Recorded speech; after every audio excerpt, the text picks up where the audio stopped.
All right. Hello, hello, hello, hello. Let me adjust this one. Hello. Haha. It is me, Ryu Shinden, and welcome again to yet another stream. Now more stable. I'm so happy this works. Finally, after so many trials and errors, so many experiments, and so many adjustments, and so many frustrations, we're able to stream. We can now smile again. It's definitely a stable stream now. Well, not really the best in quality per se, because we still have to adjust a few more things, but at least, now it's stable.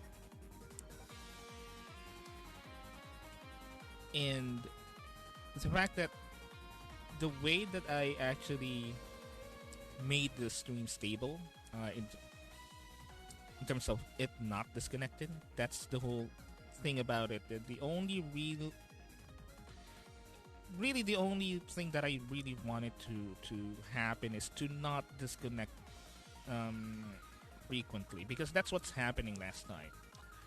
That's actually what's happening, and it kind of got to the point that it's really frustrating that I have done everything that I could, including resetting literally everything. Um, even calling up my ISP to know what's going on, and apparently, what I recently discovered is the only way that we can really stream is on a specific time. So it is literally like midnight here in my area, and I actually have to keep my voice down a little bit, just a little bit, just a tad bit. I'm pretty sure that I'm somehow audible, but just I just needed to um, keep my voice down a little bit. At least in the meantime, until I can, like, let's say, find a way to actually soundproof my room here, because the walls are quite thin, and you know it's already midnight here, like literally midnight, and I don't want to disturb anyone else while they're sleeping. Although they are in a separate room, the walls are very thin, and I just have to keep my voice down a little bit, just a tad bit. But I definitely make sure that the mic is uh, adjusted enough so my voice could be a little bit more audible, at least. But yeah, we were able to actually solve the issue with the disconnecting and the stream quality dropping. At least now we have a very stable stream, at the least. Again, it might like dropping quality here and there because I'm using a dynamic bandwidth option, wherein instead of giving me drop frames and the stream essentially stuttering, and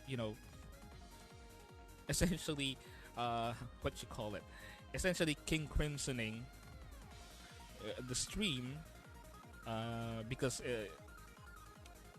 from the viewer's perspective you will get like drop frames. um you will only get like drops in quality here and there, but I'm pretty sure from the way that it looks now and from the way that my bitrate goes, it seems like that we're stable. We're stable, at least.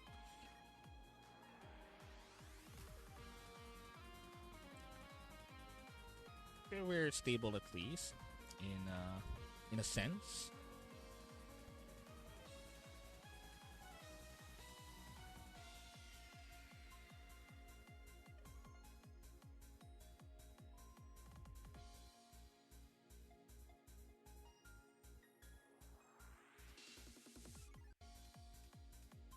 So anyway, sorry, I'm just having some adjustment here.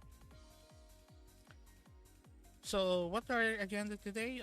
We're basically, I don't know, we're just basically picking up from what we had last time, which is I was actually doing some world building last time, and as you have already noticed, there's no VOD. I didn't really publish the VOD because I don't know. It, the last stream was quite not up to par to my standards. Even for me, that has very low standards. Uh, so I had to like unpublish the VOD. It's just too unrecoverable at this point. Even if there's like parts that were recorded here and there, um, they're not really that presentable in terms of quality, even on an evolved perspective. So I had to like unpublish them. I still do have the copies, but I had to unpublish them because the quality is really not that good. Believe me, no one would really watch it. And here's the thing, though. I was actually planning to use the VODs as a basis for, recording my YouTube content. Because as you might know already, I am basically building my YouTube channel, or rather rebuilding. I do have a YouTube channel, even way, way, way, way, way, way back, but I haven't been really using it to upload content for years now. So I'm trying to rejuvenate it again with new content, primarily from the streams. And basically, the whole reason that I'm streaming as well, or at least one of the reasons, one of the big reasons, is to actually also create YouTube content for YouTube, through like highlights or clips, or even recorded content per se. Even recorded content, basically. I'll go ahead and post them in the YouTubes as content. So we can get more people here to watch the actual streams as well.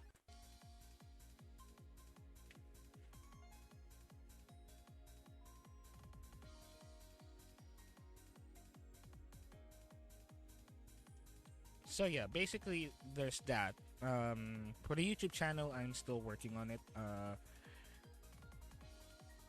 I definitely will post the link on the social links below, or even on the panels below the stream whenever I actually have it live. Well, the channel is already live technically. You can definitely search the channel. Just search for my name, Ryu Shinden, and it should pop up. But it doesn't really have any, at least latest content. Uh, but don't you worry, I will definitely post latest content there, and that's why I'll be announcing whenever I relaunch my YouTube channel with new content.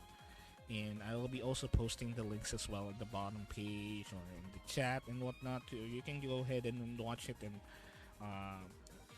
subscribe as well for more for a more curated type of content for me. I'm gonna take my coffee here.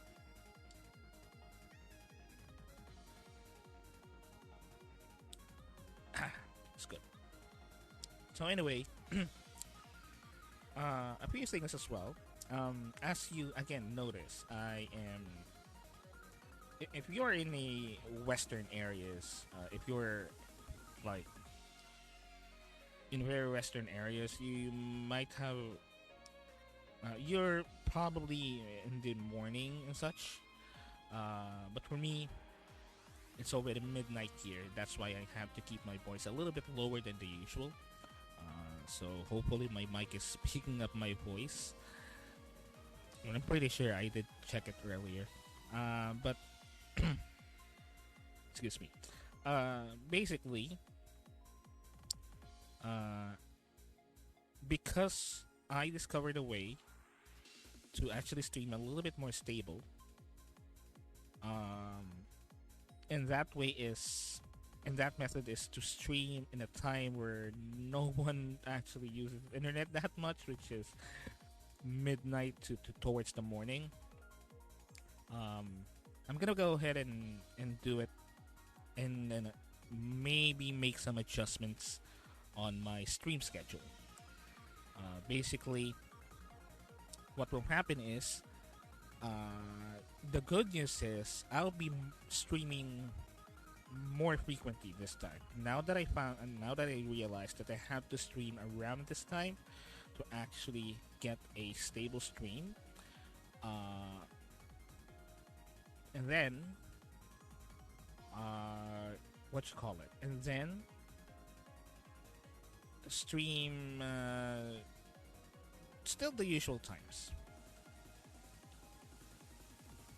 No, no, no. What I mean is, uh, I will be streaming still at Sundays. That's definitely something that I wanted to be consistent at. To say it's a day or 2 days that I am constantly streaming at that time with no fail. But on any other days, it might be like some surprise stream or whatever I feel like it. Like streaming. Uh, that is very appropriate and whatnot.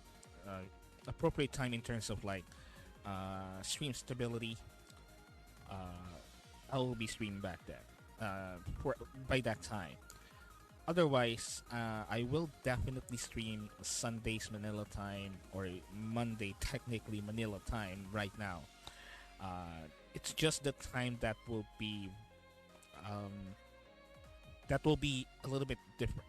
Well, not really a little bit, it's like significantly different because you see, when I decided to stream, initially my plan is to actually stream towards the afternoon because the afternoon I can basically raise my voice and whatnot, and people wouldn't mind because no one's sleeping.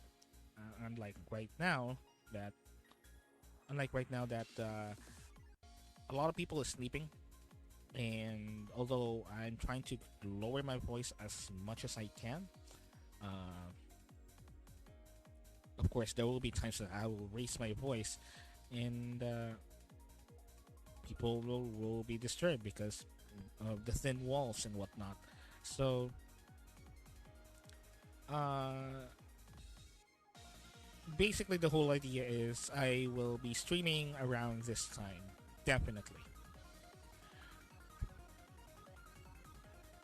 Now, also another thing is I might have already mentioned this last time, but I mentioned last time about my work schedule and how it drastically changed because of work changes.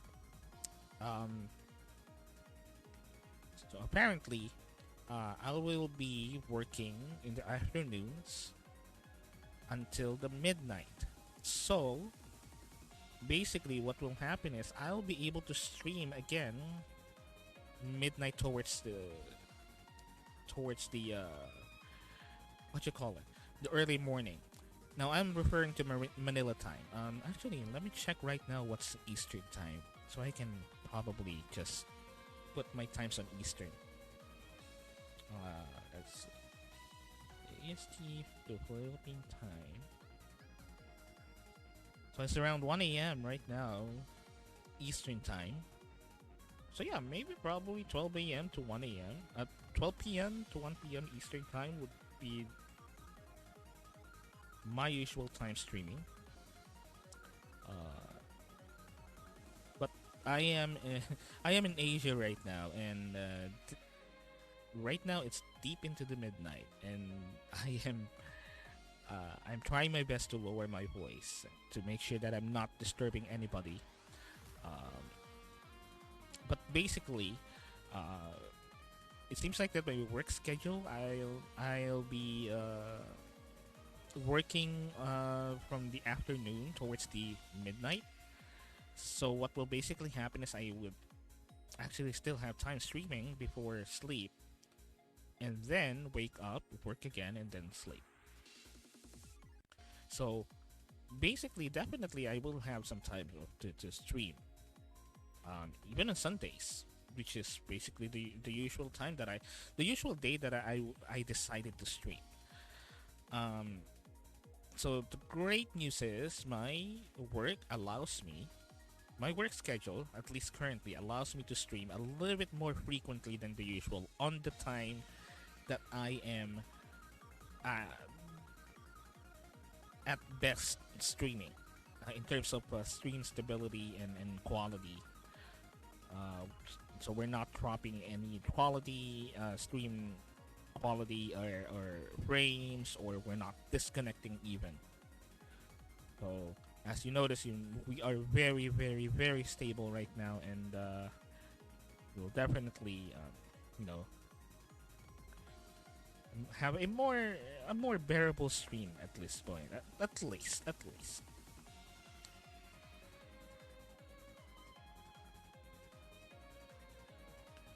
And also, this would also cater to our friends at the Western Hemisphere. You know, the other hemisphere, because this is actually early for them. So they'll be able to watch the stream on an earlier on an earlier time for them, around the afternoon. Although I don't really I'm not really particularly sure how uh, Twitch viewers, what time they tend to watch streams. I'm not really sure if it is towards the night more, or on the mornings more. I'm not really sure in the meantime, but we'll see. We'll see. At least my work schedule allows me to actually um, stream on a time, at least in my area, that my stream will be most stable and more bearable to watch in terms of quality.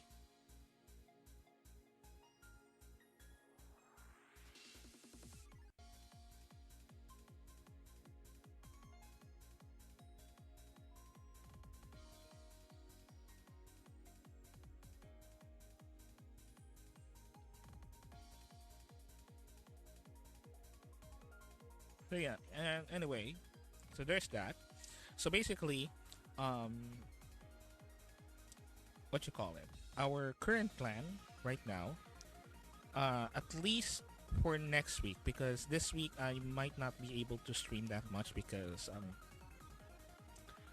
I still I'm still under the old work schedule, and my schedules would actually change next week after the transition. So I will be able to stream.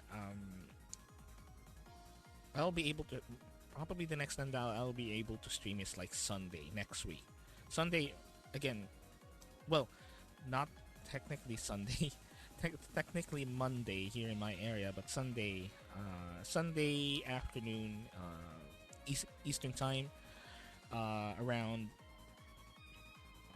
around 1 p.m. Actually, now that I think about it, I should be using EST as a my time for a lot of things now that I'm streaming.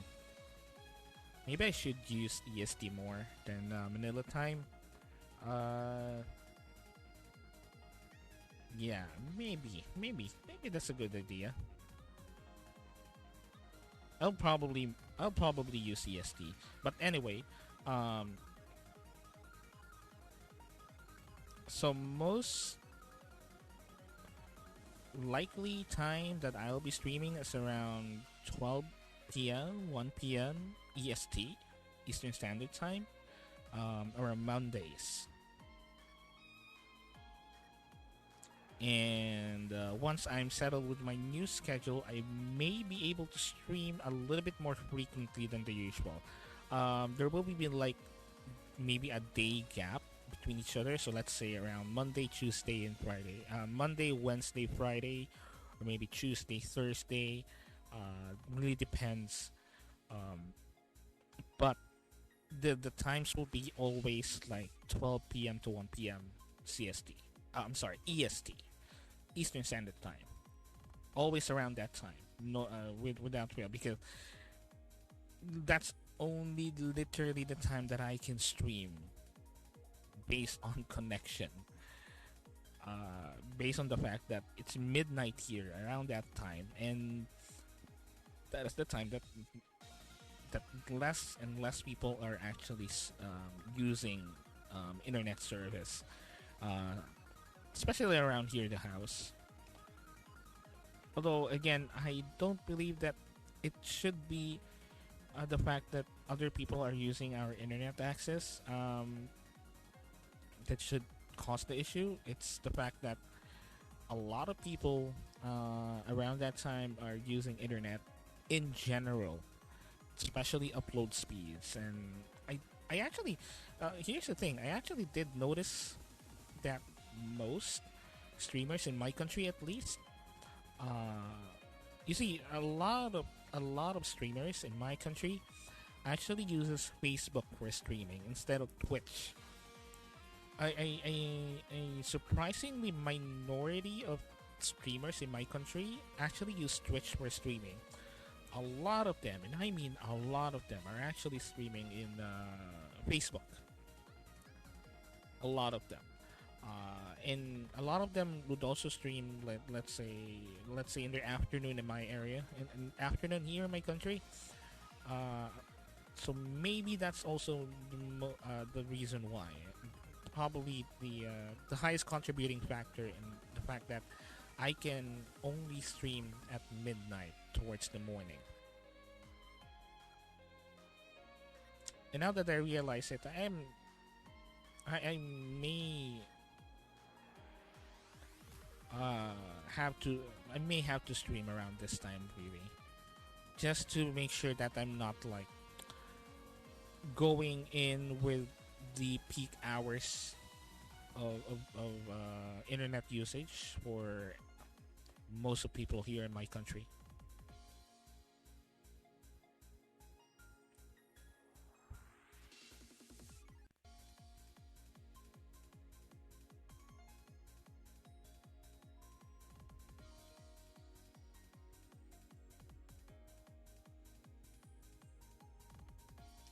So I'm quickly checking something. Okay, all right, not seeing anything here. So yeah, that's basically the thing. That's basically the plan. Is to stream a little bit more frequently, at least starting next week, and I'll be streaming around this time. I'm probably good with around this time. Yeah, this is basically the best time to stream for me in where I am right now, and I don't really have a choice unless I get like a better internet service or a dedicated ISP, a dedicated line from an ISP that maybe a business account or whatnot. I don't know. It may take me a while, and I mean a lot of while to actually get there where I can like afford business account internet instead of residential account internet that allows me to stream at any time without issues because a faster connection that is less congested. But right now, I'll just have to deal with the fact that I can only stream around this time, which is, I mean, I'm already a night owl. I'm already a night owl, and I'm already like uh, someone that actually um, is up at night around this time. Although, although recently, and I mean like a couple of months ago, I started to actually sleep around this time more frequently than the usual. Uh, because I'm trying to get like a proper sleep, um, like a normal human being, and not like a vampire where I sleep in the mornings. I've been doing that for like a couple of months, and uh, it's not something that I used to, but I'm kind of enjoying the fact that I can sleep like around midnight or towards the morning, like a normal human being. And I have been a night owl for like for so long that it, it gave me like it gave me like a different feeling.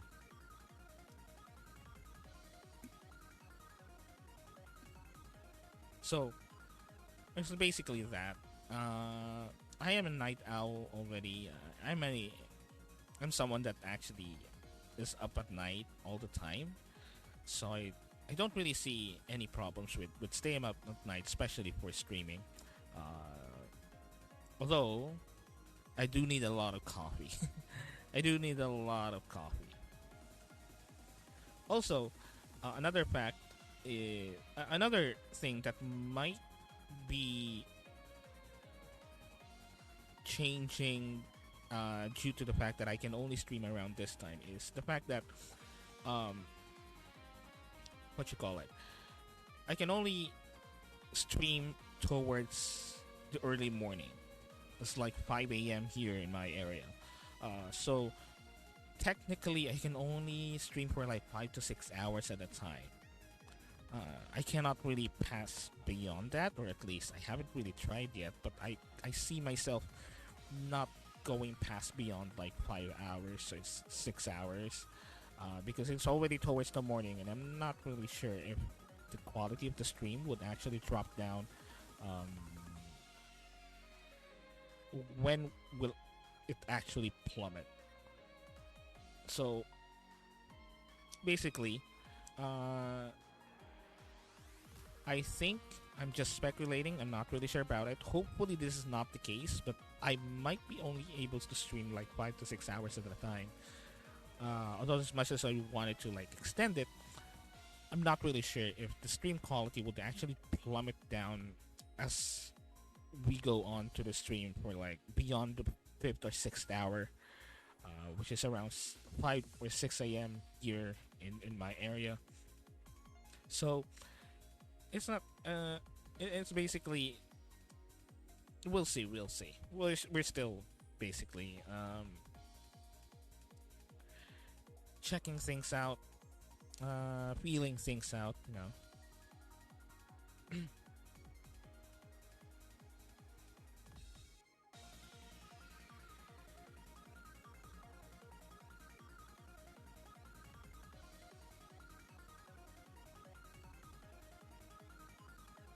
I'm just closing up a few things here.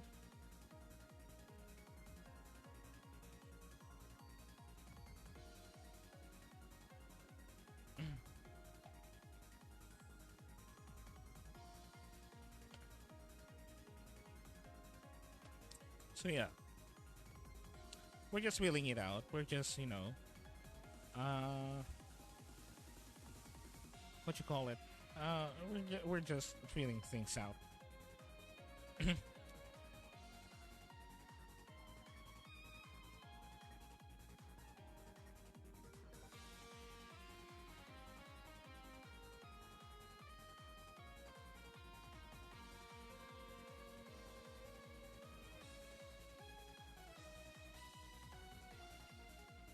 So anyway, what else? Let's see. I'm thinking of something else to say. So yeah, in terms of stream schedules, since we, se- just in summary, since we discovered a way to actually get a more stable stream, which is highly time dependent, uh, we will definitely base our stream schedules based on that fact. So, so right now I can at least safely say in the meantime that I'll be streaming usually around excuse me, I'll be streaming usually around 12 a.m. to 1 12 p.m. Or 1 p.m. 12 p.m. or 1 p.m.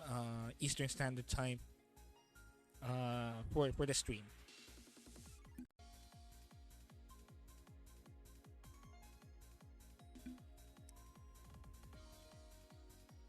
So basically, well, basically that's it.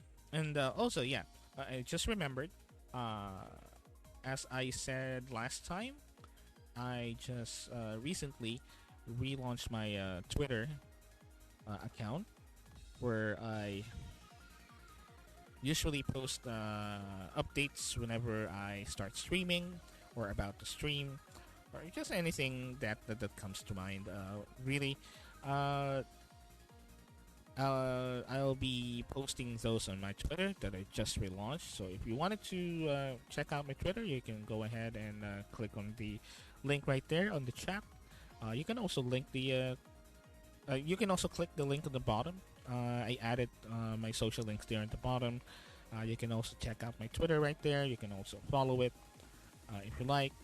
Uh, Go check it out because I'll be definitely posting some updates there whenever I stream or before I stream. And also, memes and whatnot. I'll be posting it there.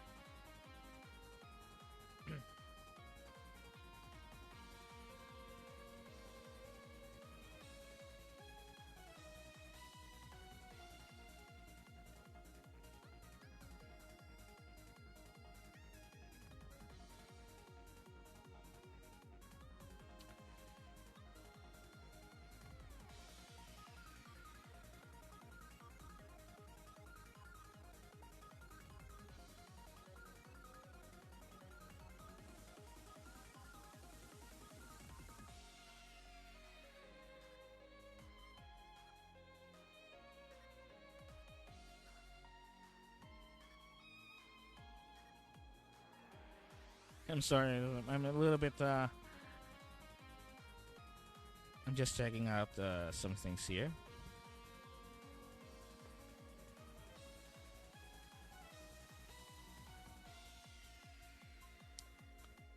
Let's see what we can. Okay, at least we're stable. At least we're definitely stable.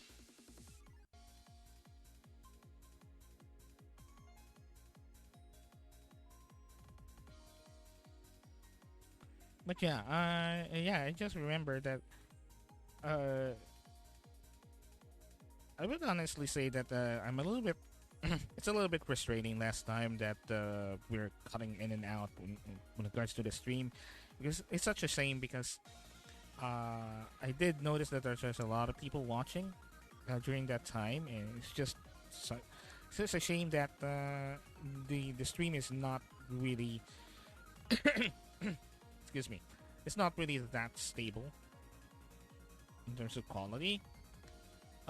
Even connection literally is not stable. It just keeps on disconnecting, and it's just such a shame because I did notice that a lot of people were watching me during that time, and you know, keeps on disconnecting.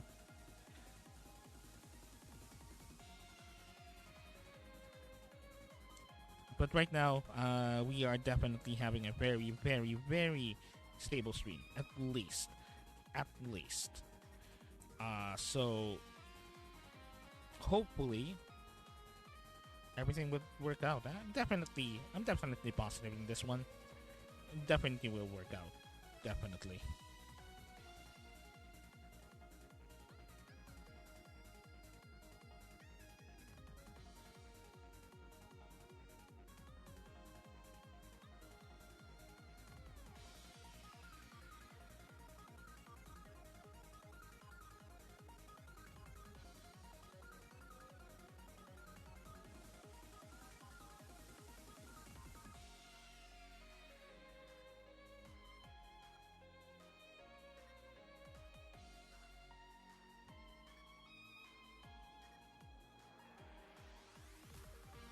So yeah.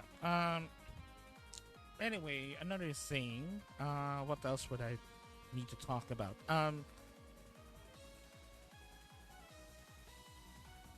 What else? So yeah.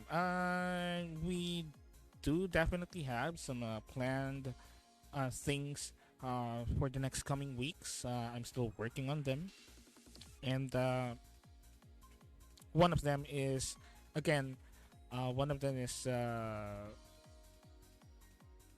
basically doing a tier list, an unbiased, um, an unbiased tier list of Filipino foods that we have here in the Philippines, and I will be, as a Filipino myself, will be ranking them in a very fair, very unbiased judgment.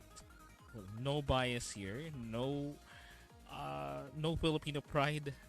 It's me in and ranking food, Filipino food based on my own taste, based on taste uh, alone. No other influences like whatnot. There's no there's no bias here. This is unpartial, no non-partisan, no personal bias tier list of Filipino foods. And also along with that, I'll be ranking uh ranking up some I'm ranking them and maybe giving some information, maybe give some information about how they were made, if I have an idea, because I do have an idea of how some of them are made, or how some of them well, what ingredients that they have, and the method of cooking. At least most of them I'm familiar. So a little bit of the trivia as well on how they made and whatnot. Just give you like a rough idea of how they made and also how they taste. So it will be a very fair and balanced uh, ranking of foods, of Filipino foods on a tier list. Okay, so we will definitely do that next week.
Okay, so all right. I almost forgot. So basically, for any of you that are just looking around, just watching the stream, hello and welcome to the stream. If you're just passing by, that's perfectly fine. You can go ahead and pass by. I wouldn't mind. And for those of you who are, although for you that are just lurking, I would also encourage you to join the chat and join the discussion. You can always ask me questions or advices, and I'll answer them as best as I can. And if you haven't, you can go ahead and click on the follow button right there at the bottom, so you'll be notified whenever I'm live. Now, you just wanted to lurk and just wanted to watch someone like me, like blabber and stammer and rant uh, random things about random things and stuff, you can go ahead and just chill.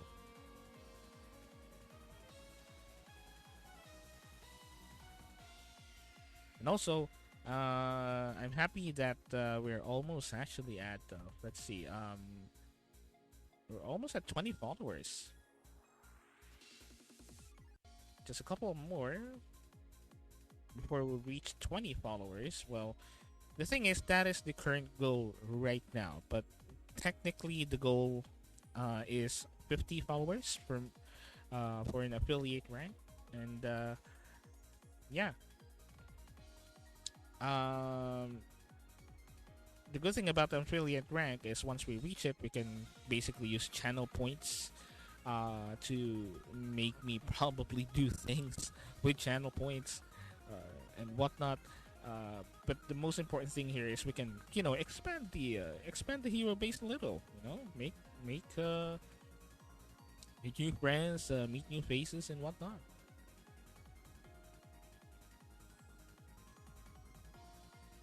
So if you haven't, just lurking. If you haven't, you can just go ahead and click the follow button.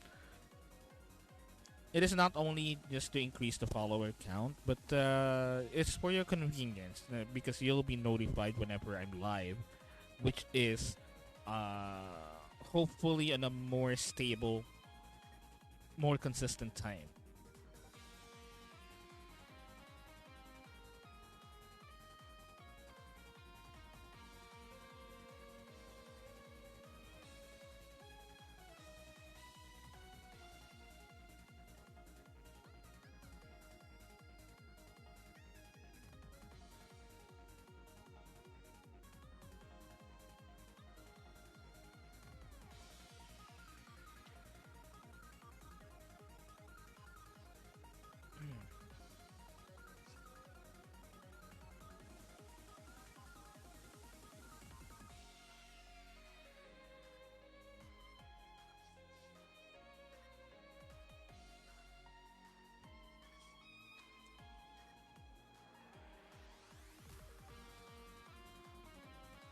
Let's see what else is on the docket. Yeah, in the meantime, we'll just I guess we can just go ahead and chill and chat and maybe some reacts and later on, I might be working again with the world building stuff for my D&D setting and maybe a little bit of Minecraft. You know, hopefully. Uh, Well, I'm worried about Minecraft though because the thing is, it updated yet again to a new version. Basically, the one that I'm actually playing, the mod pack that I'm playing. It seems like that they updated to a new version again, yet again. And I'm not really sure at this point if the streamer will be able to capture it or the game would crash again, which is the main issue last time. For some reason, it doesn't let me actually capture the uh, the the game itself. It will just crash and that's it.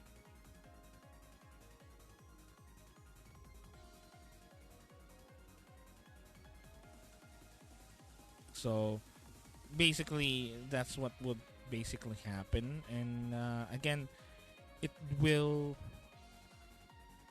what you call it. It will crash whenever you attempt to actually uh, try to what you call it. Try to capture it. The game will just crash. And that's it. So hopefully at this point, the with the new version, hopefully it will not crash this time. Just hopefully. Well, maybe. So if that's the case, maybe we can do a little bit of Minecraft. A little bit, probably.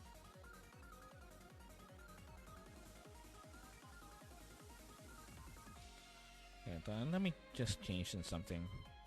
Maybe we're in not the correct. Now that I think about it, I think we're still on Dungeons and Dragons.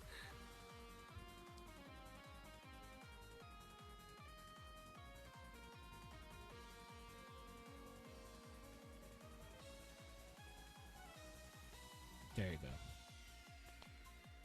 Replacing ourselves in just chatting because we might get banned if we have like the incorrect category.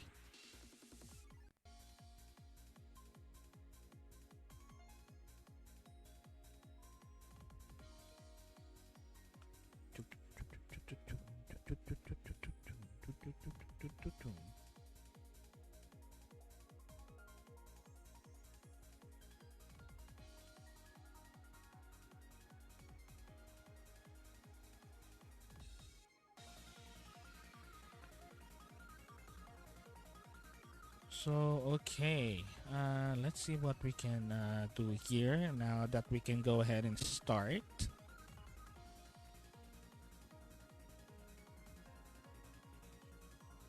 Oh, actually, I'm gonna actually watch something. Hold on. Let's see. Just give me one moment here. Let me readjust myself.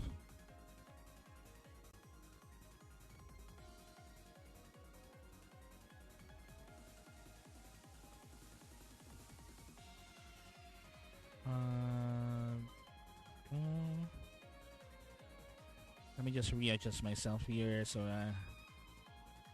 because I wanted to watch something, a YouTube video that has just recently come out, and this is actually very significant for me, being a tokusatsu fan. Uh, oh, stop that. Being a tokusatsu fan, it's basically a something that is a essentially remake or retelling of a series that is near and dear to my heart because it basically uh, started my journey with tokusatsu way back when I was little. This is basically the series, or at least the series this is based on, is actually near and dear to my heart, and basically essentially started me uh, as a tokusatsu fan. So give me one moment here. See if I can capture this without leaking anything. Uh, go. Let me readjust this. It's too big.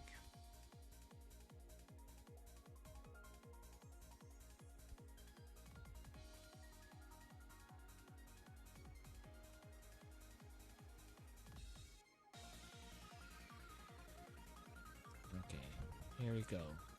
I think we are okay now.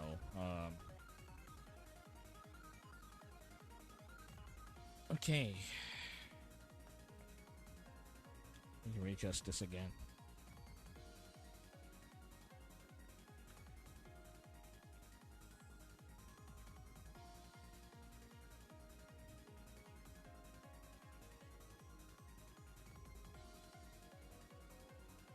Okay, so all right.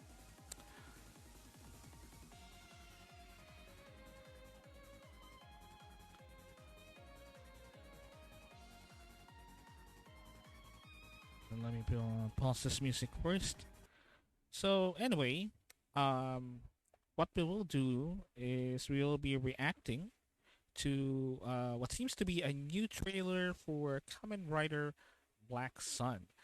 Basically, again, Kamen Rider Black is a Kamen Rider series that is near and dear to my heart because this show or this Kamen Rider series is the one that really started me with being a tokusatsu fan in general and being also a Kamen Rider fan.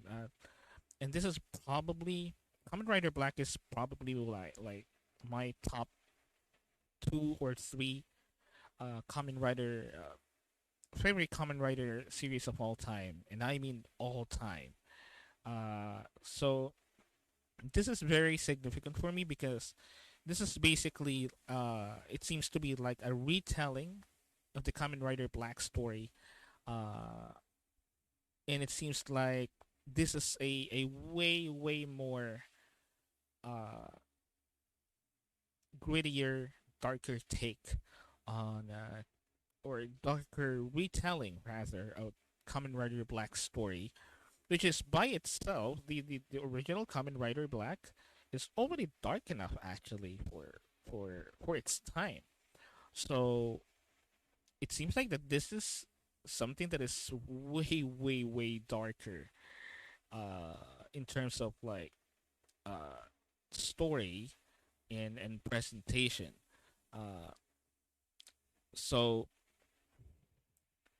it seems like that this also will be coming out at Amazon Prime. It's basically literally only just like the Kamen Rider Amazon's movie that is also made for Amazon Prime. Seems like that they're doing it again, and this time for Kamen Rider Black Sun. Uh, so we're gonna go ahead and watch the new trailer. It seems like that they just released a new trailer, or at least I haven't really watched this trailer yet. So we're gonna go ahead and watch it.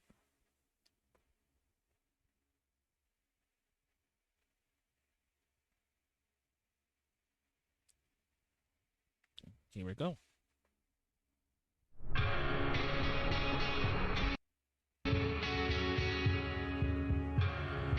俺はお前たちと同じ怪人だ。同じ怒りを感じている怪人だ。黙っていれば差別は続き、徹底的に叩き潰される。だからお前たちはもっと怒っていい。ここは人間だけの世界ではない。俺たちの世界でもある。だったら戦うしかないだろう。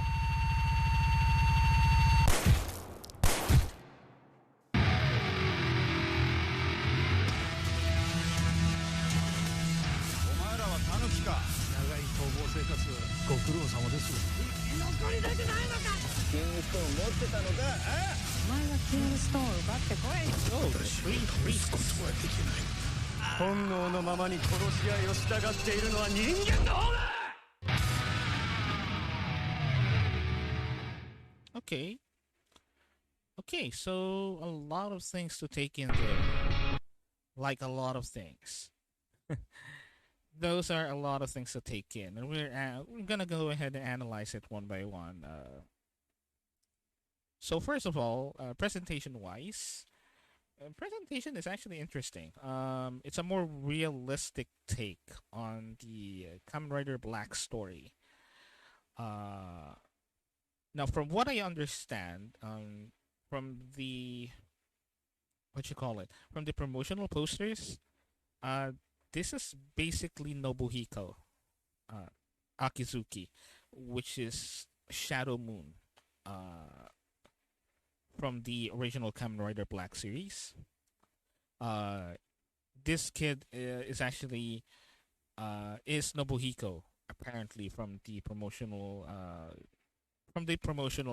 posters and whatnot.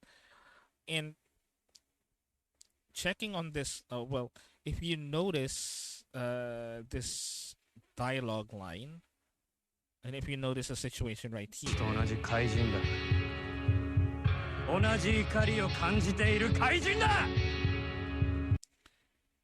黙っていれば差別は続き、徹底。so it seems like there is an aspect of a story in regards to discrimination and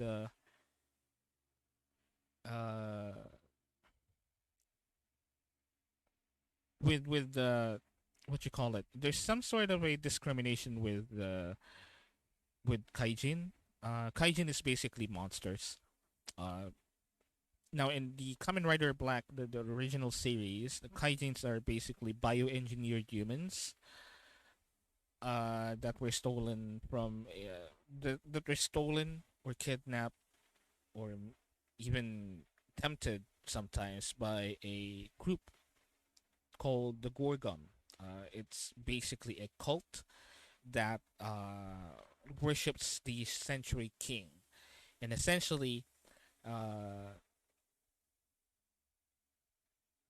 Kamen Rider Black and Kamen Rider Shadow Moon are basically candidates to be the next Century King. And we'll be discussing later the fact that it seems like that they're definitely going for the cult route here in terms of like Gorgum itself. And I mean a cult like the typical Japanese cult. Because believe me, there are cults in Japan, and there are many of them, and some of them are very controversial as well, and some of them are even are very dangerous. And it seems like they're patterning it based on those cults of the Gorgum itself, because in the original, uh, Gorgum is a cult, but there are more towards like the alien side with all of these like weird structures around them, like alien like structures, and even the Century King itself is basically like a throbbing heart from what I remember. Uh, but it seems like that this one is they're going towards the more culty the culty approach in terms of like aesthetics, which you will see later. But basically, this one it seems like that it is implied that there is some sort of like a discrimination towards kaijins.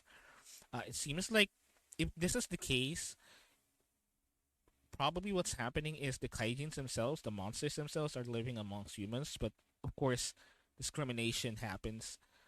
It's a reality. For people that looks differently from us, you know, it's a reality, and it's a sad reality. And I think they're trying to portray it here, which is also interesting because that kind of also the same theme that was used in Amazons, in Kamen Rider Amazons. And it's towards discrimination towards the Amazons, which are the monsters of of that show. Uh, it seems like that they're going for the same route and the same story motive, but packaged in a different way because now the kaijin are being like encouraged to fight against discrimination, but by what seems to be Nobuhiko, which is Shadow Moon. So it's very interesting. 的に叩き潰される So there's one of the kaijin. It's a fly kaijin, I guess. Yeah, and literally they're on a strike. They're on a rally. だからお前たちはもっと怒っていいここは人間だけの世界ではない俺たちの世界でも But also for us. ある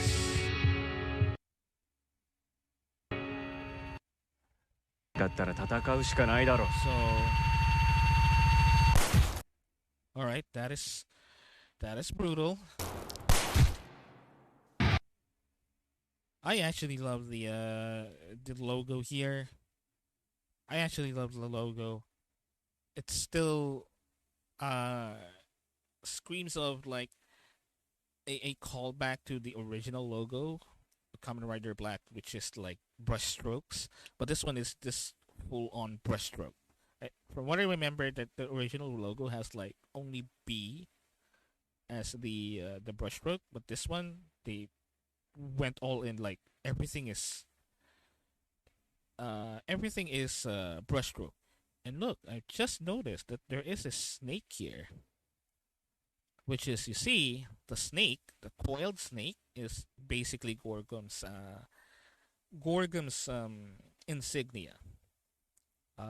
It's a snake, a coiled snake, about to bite like an orb or something.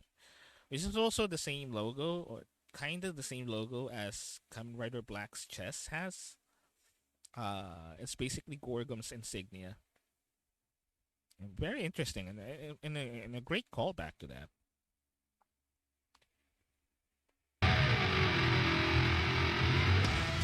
So I guess this is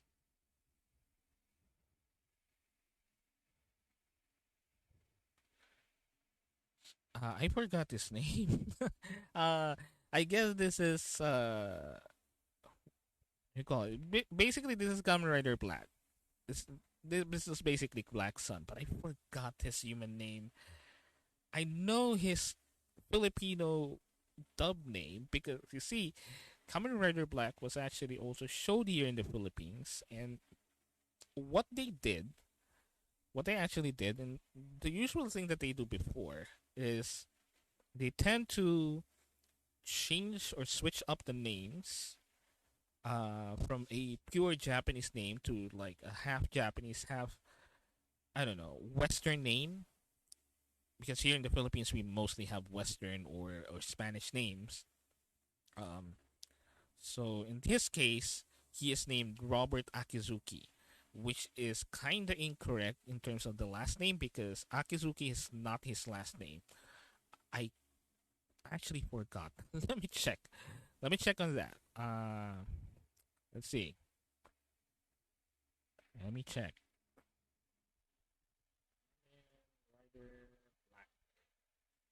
Just black. Uh,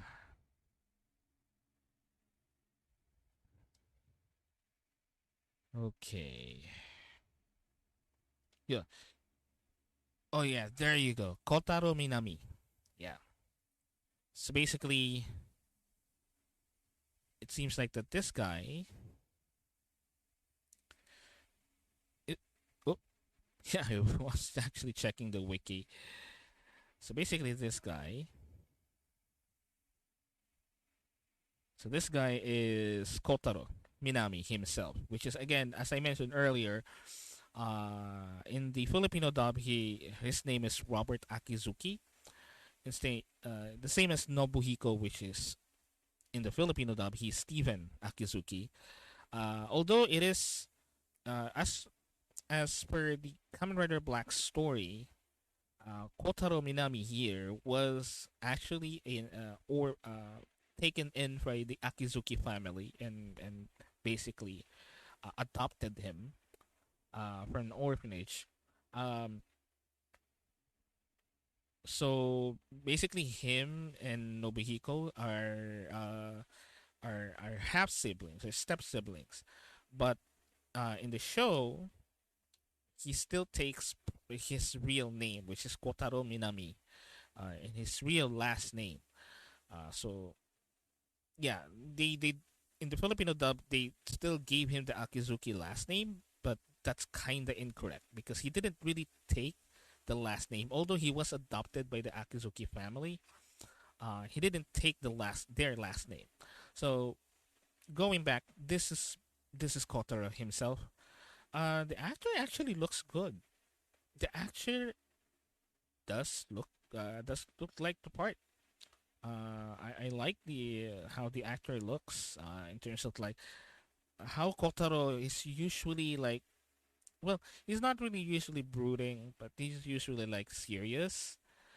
He does have like his goofy moments, but not that much really. If you think about it, in Black RX though, in Kamen Rider Black RX, he's more goofy in that show. He's more laid back on that show because the way that it was actually presented. But this one, I do like the actor's way of like portraying Kotaro Minami in terms of like how serious it is he is all the time. So yeah, ensemble kaijins. So someone is being chased by kaijins.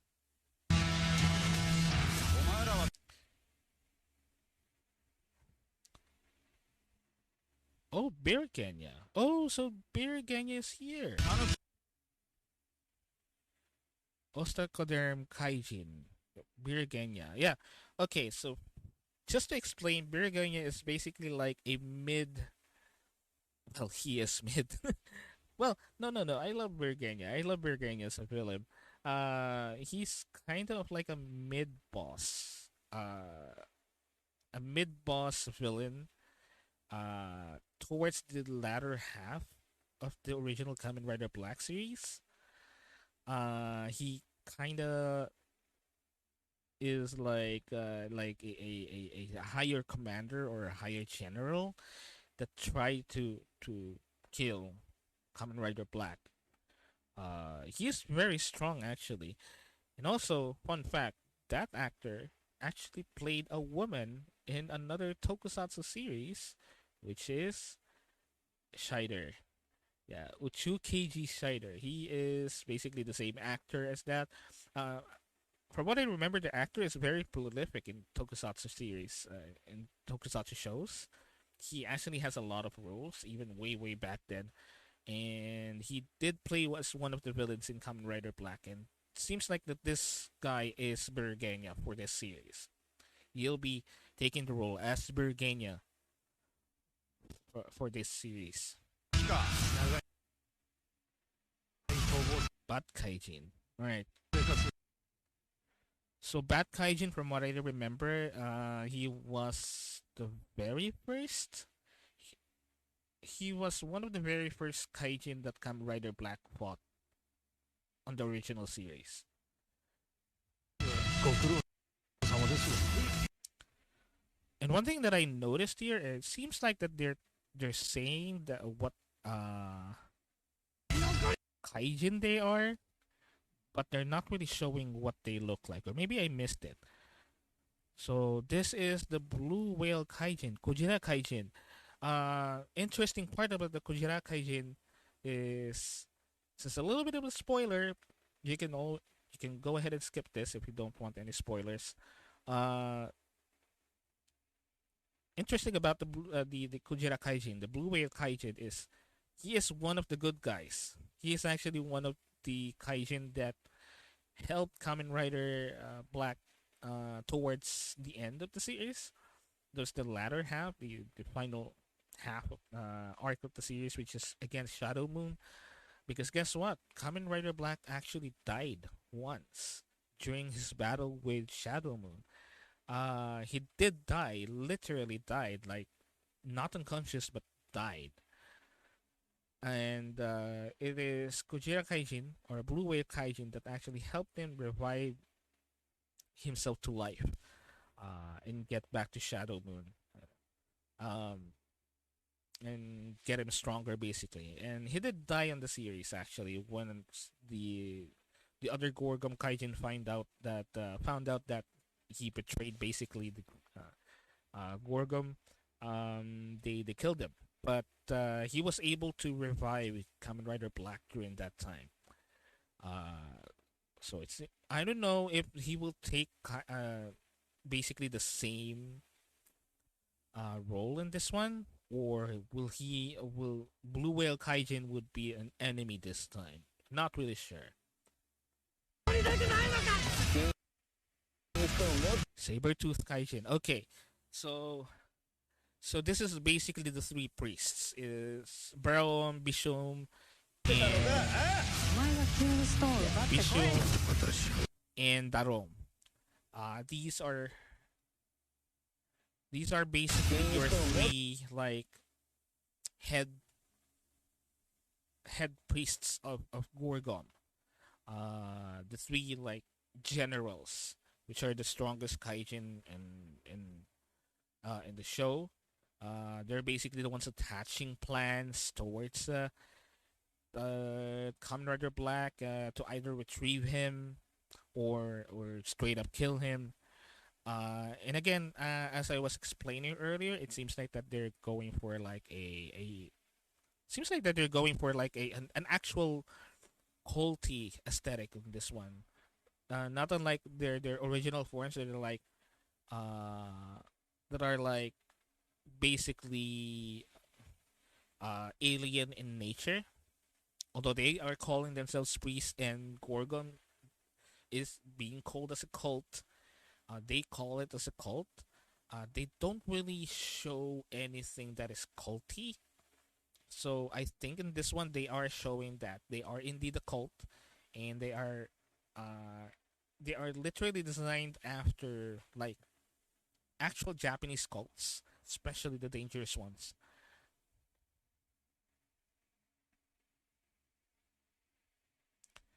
So お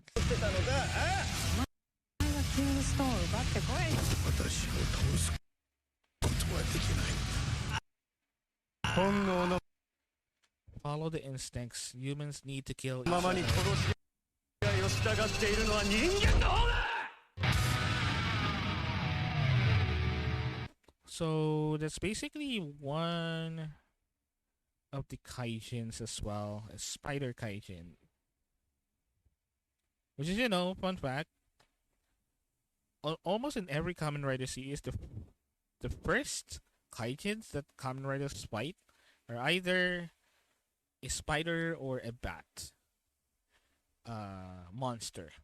In almost all of Kamen Rider series, at least the older ones, almost all of them would fight first, either a spider or a bat. So yeah, so this is quite interesting, and it seems like that they're showing also Kaijin would look like, and this is brutal. But don't worry, he's okay. He's okay. Kotaro is okay because he is basically a Kaizo Ningen. He's basically now a bioengineered human at this point.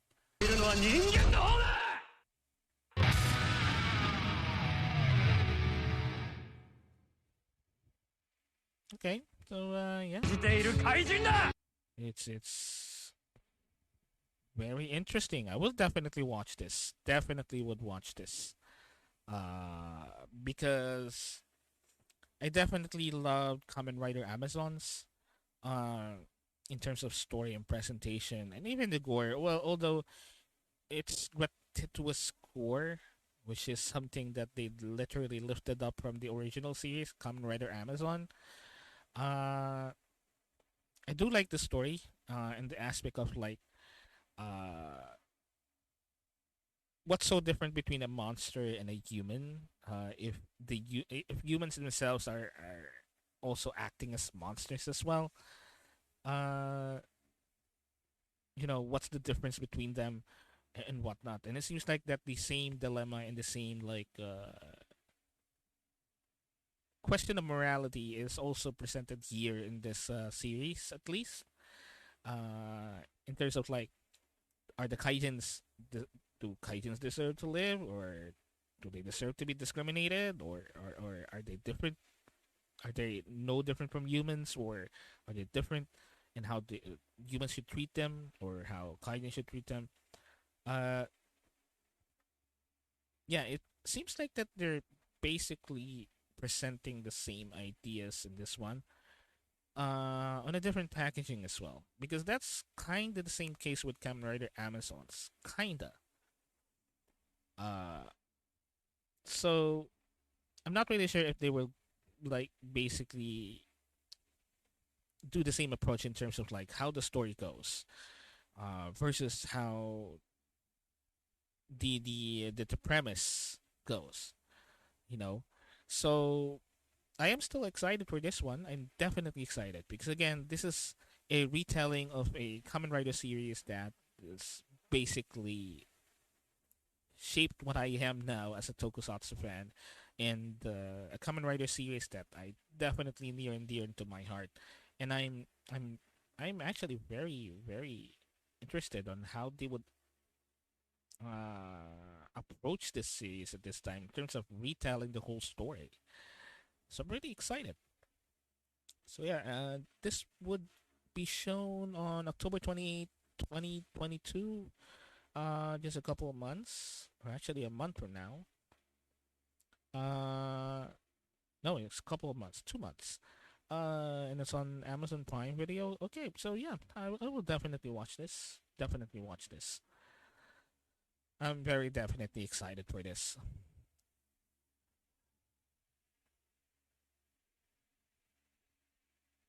So okay, that is Kamen Rider Black Sun. Let's see what we can.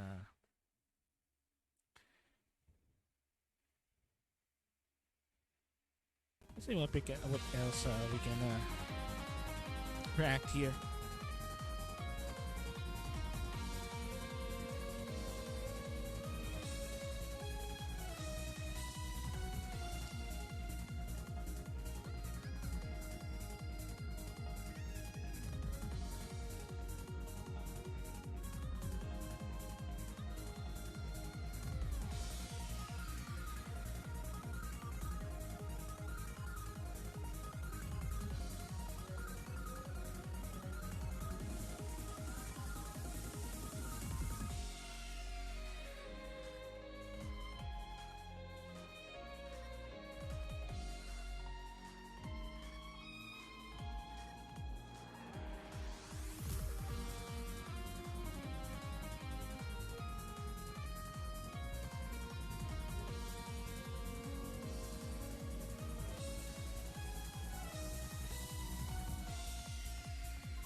And also, again, if you're just looking on the stream or just watching, that's perfectly fine.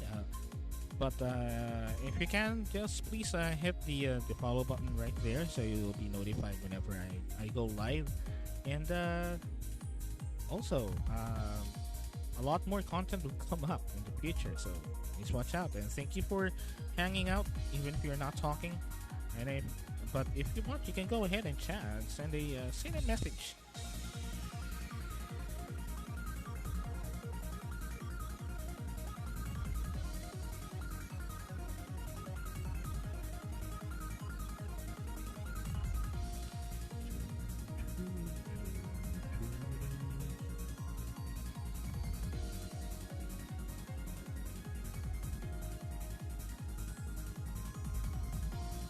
Let's see what else we can check out here.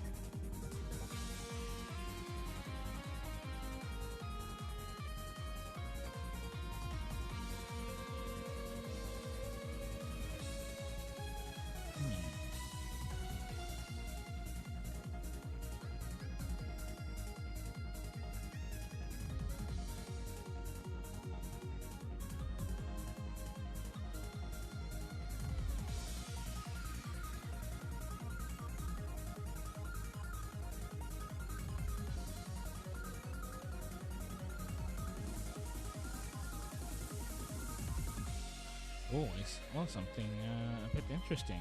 Go ahead and check it out. Oh.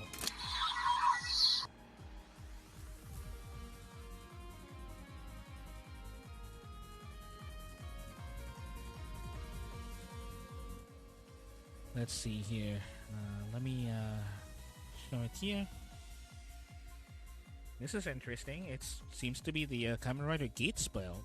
Let's go ahead and watch it. Okay, let's see. Let me increase my volume. The radio's volume here. Hopefully it's not too loud.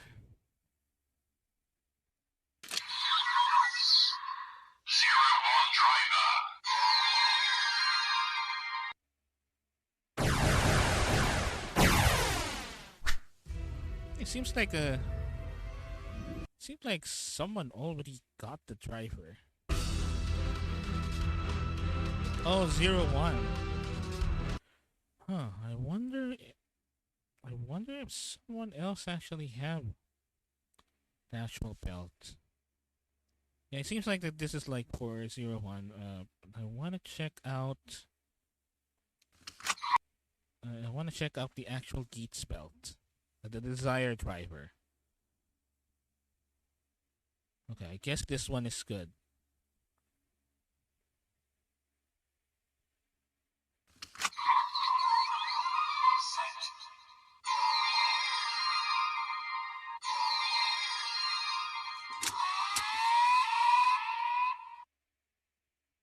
Oh, it's from the same it's actually from the same dude or same person. Man, I really love the designs. I'm loving the designs.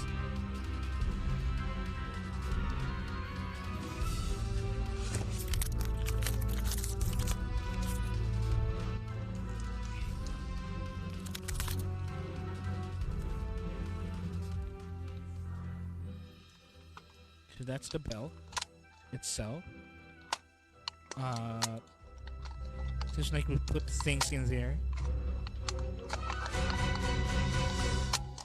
Attaches some things.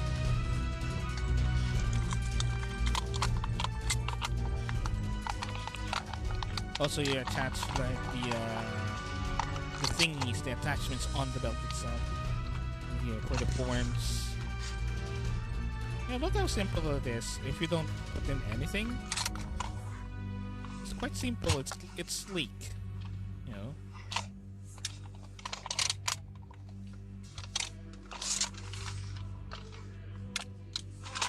I actually like the sleekness of the belt itself in terms of like you don't really put anything in there. It's quite simple, but definitely futuristic. Desire driver.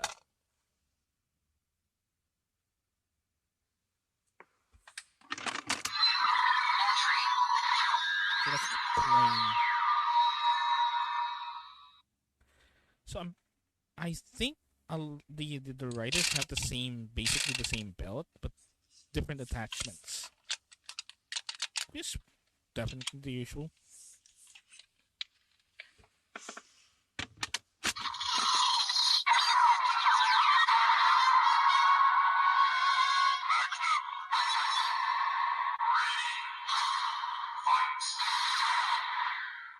Hmm. It's a nice sound. Nice sound effect. It doesn't really, blow your ears out.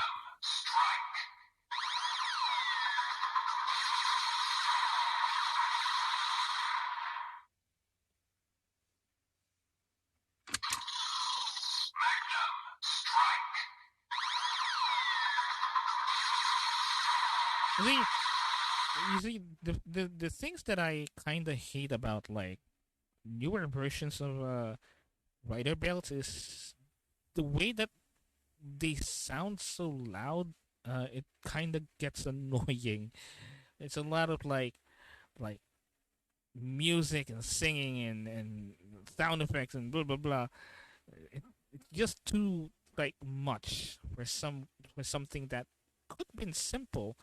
You know, a lot of the older writer bits. Again, I am a boomer, and I do love my older Kamen Rider series. And you see, the thing about those older belts is they don't really have that much um sound effects.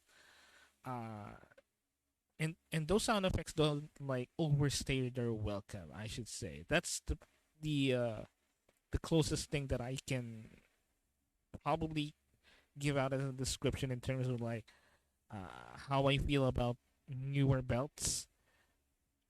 They don't overstay their welcome in terms of like the sound effects and how long they are and how long-winded they are and unnecessary they are. Uh, like belts like this one, belts like this one. It's just simple. It does have sound effects which are cool. The sound effects are cool, but they're not too long. Not unnecessarily long, uh, but at the same time, it's not really simple as well. So I like the way that this belt sounds in terms of like it doesn't have too much. It's just right.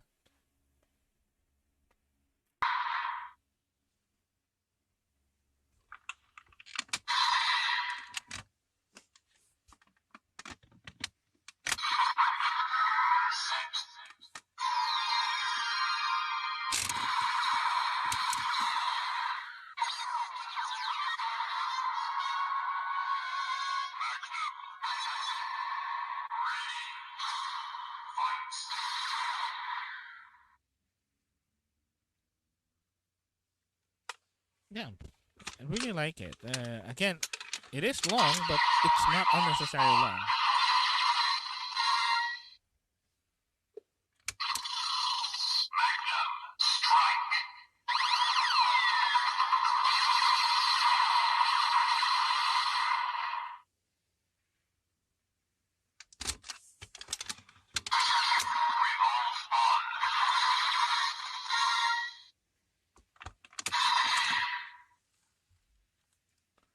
Yeah, so from the looks of it, you can actually attach like two things on each side. So it seems like that one side is already enough.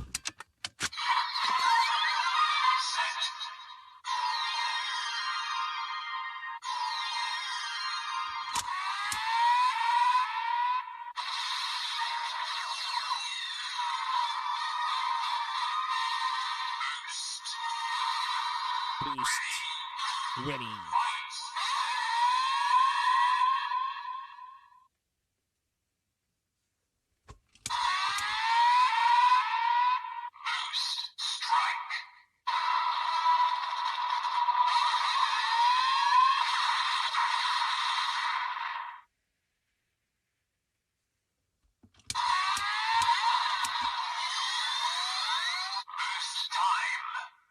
boost time.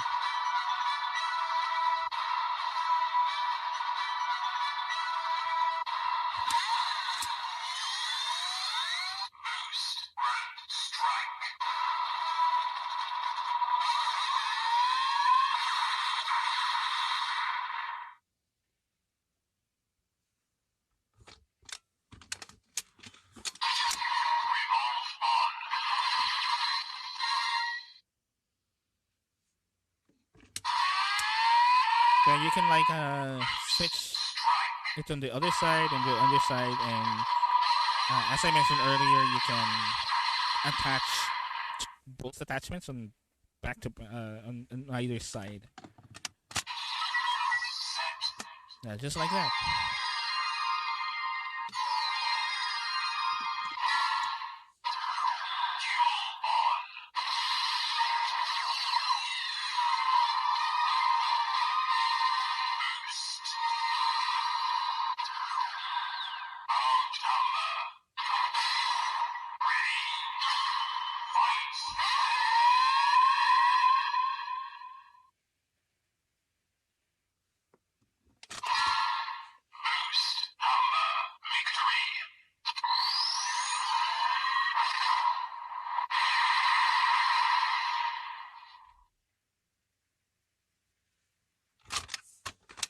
And switching out.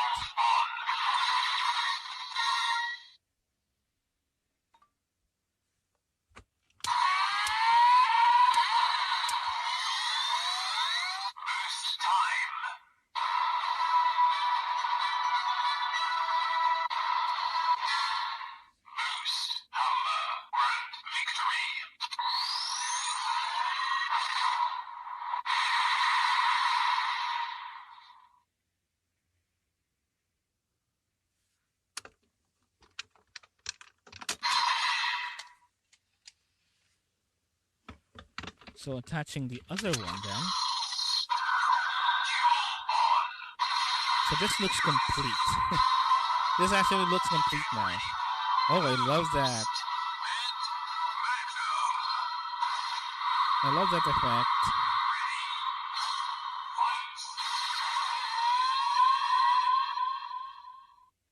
I actually love that effect. You know, it changes depending on the color. I think that how it works is each color, like that green, would only light up the green parts because they're green, and this one would light up the red, light up red, and would only light up the red parts, the colored red parts, literally on the plastic. But I like the way that they like what you call it. I like the way that they presented that effect of like changing. Yeah, and there's the blue one. Yeah, I love this. I love the effect. That changing, the pattern changes with the light.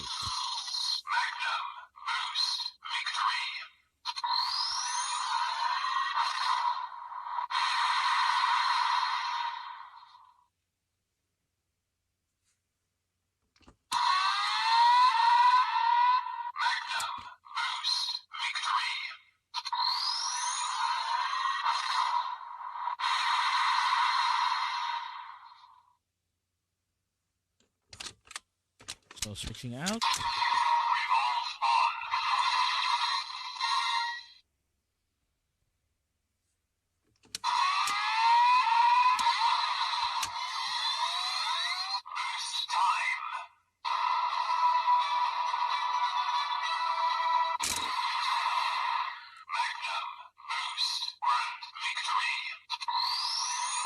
So there's actually like a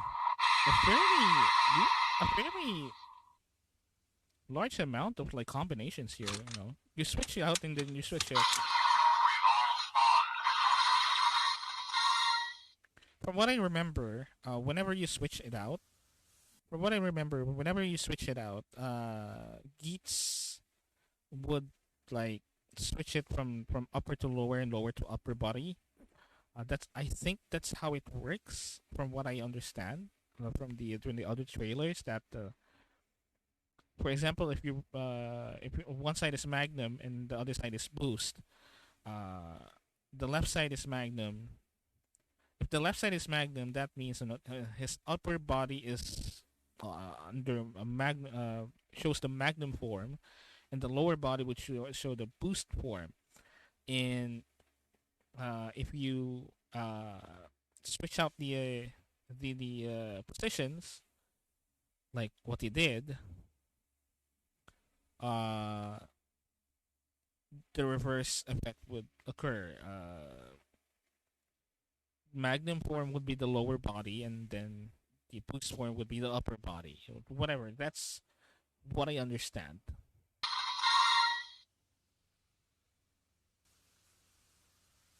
Okay, so this is the other dude's.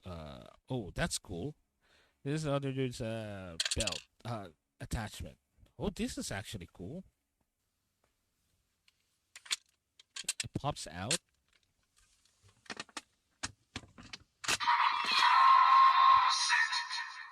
And that was actually great value. You'll get like 2 forms already for the.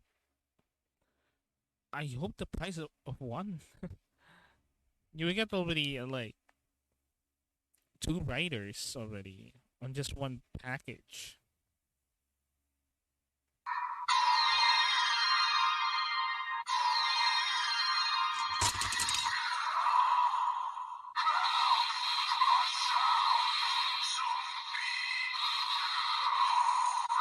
Zombie. That's interesting. It says zombie.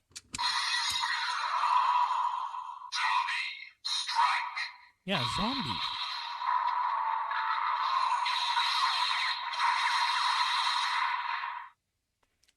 Literally, it said zombie, so it's a zombie form. So switch it up.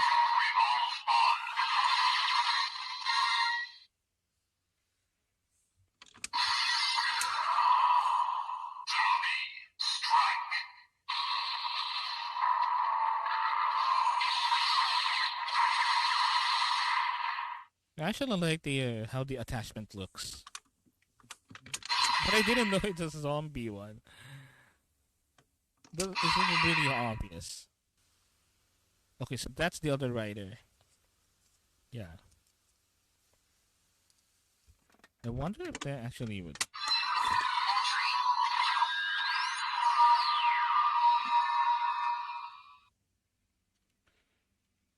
So what I noticed is there's a lot of attachments.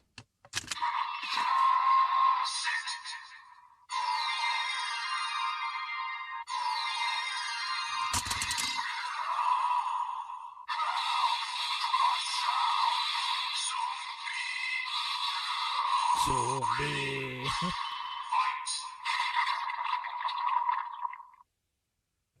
Cross zombie.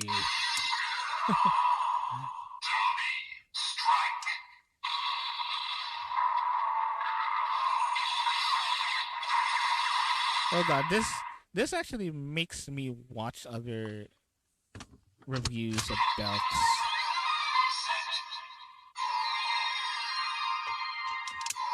I wonder if there's like other videos of this guy with other belts, like from Kuga to maybe even from Showa.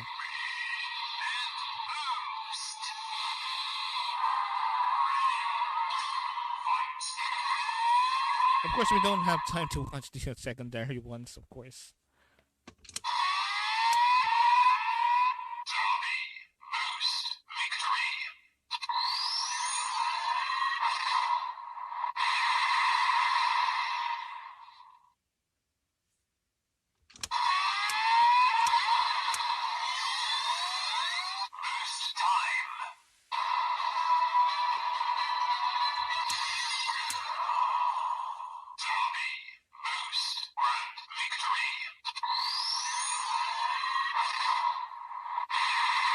So that's the finisher.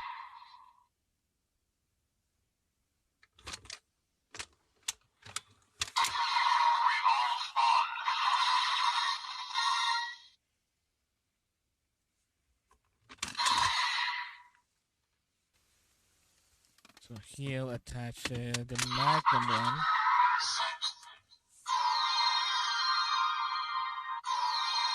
So you can technically use the. I forgot the rider's name.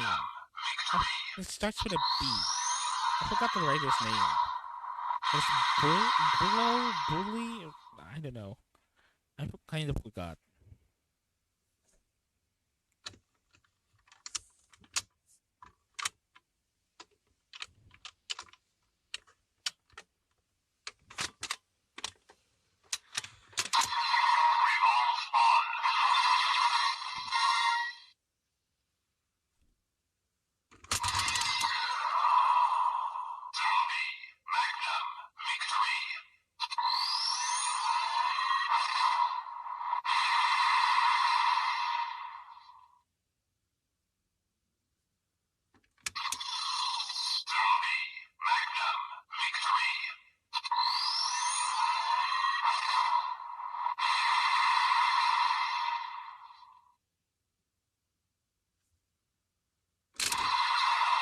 Yeah, it's basically the same.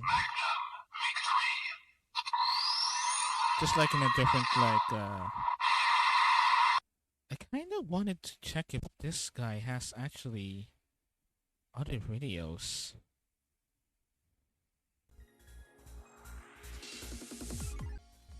Let me check if I can get other videos of this guy for older belts. Let's see. Playlist.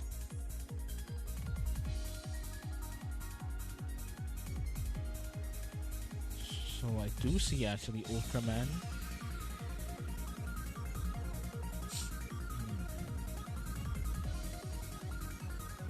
I even see the Raymond toys. There's Kamen Rider V3 here. Let's see for the next. Let's see.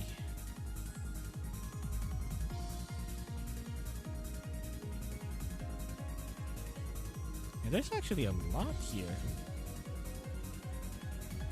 Let me show you. There's actually a lot. And we're trying to find something that let me see if I can search for Kuga first.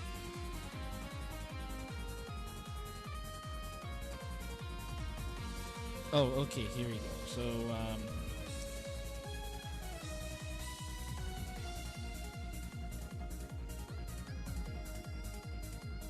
so we'll start with Kuga first.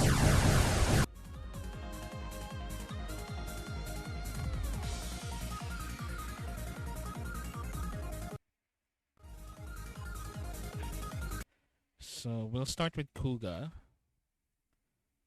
So this is basically the first rider in the Heisei series, the Heisei era Kamen Rider.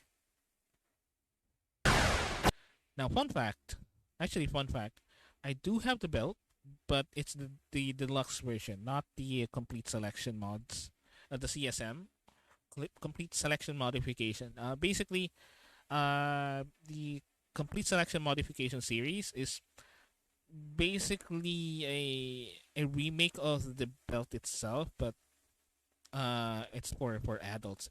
It's essentially collectible, and it's modeled after what would the belt actually would look like in the series itself, and not the toy version. Uh, what I actually have before, is the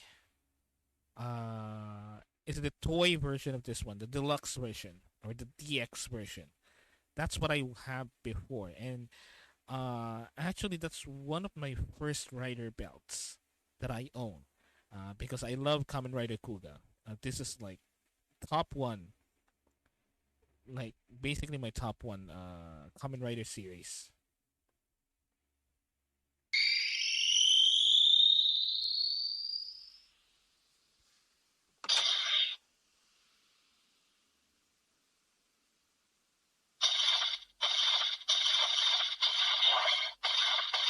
Oh, I love the CSM version. It has so many gimmicks.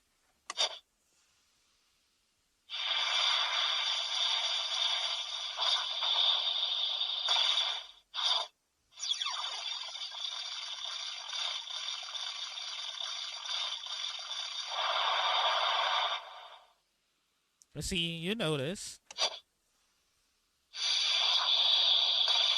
So you notice that older belts don't have really that much sounds, even voices.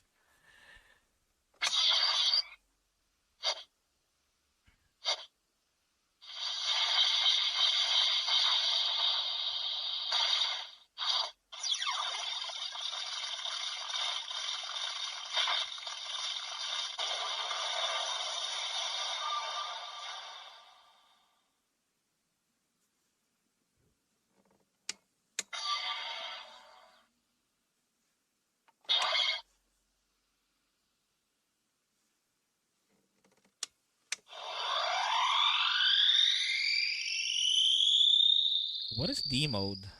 I wonder what D mode is. So it's Kuga Mighty Form. I love that.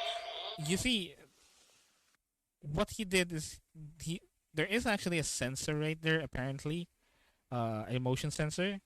It's essentially because how Kuga transforms is he places both of his palms on the belt itself, to actually summon it, and the CSM version, because again, this is literally patterned, or made after the actual belt in the series and how it would literally work instead of like just a toy.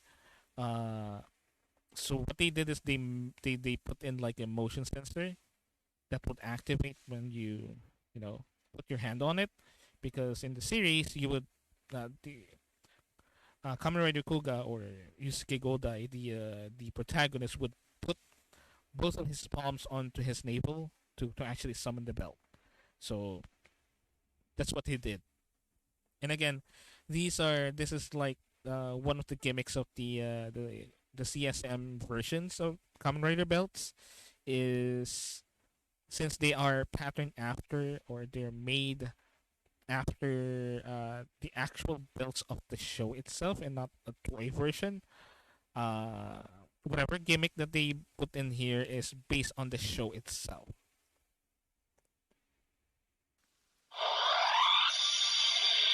Yeah, because the toy version of this doesn't have that sensor, so it will just like, uh you will not have that, like that sound effect, because it doesn't have that sensor here.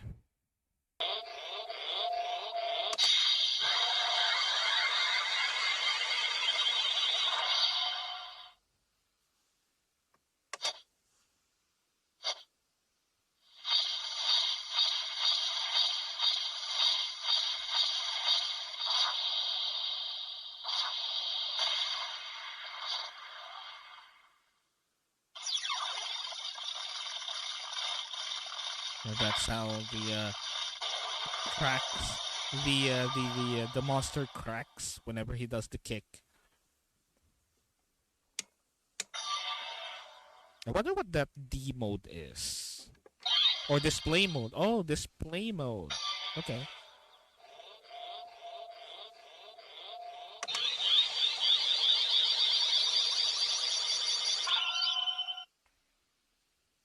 I think D mode is display mode. I think.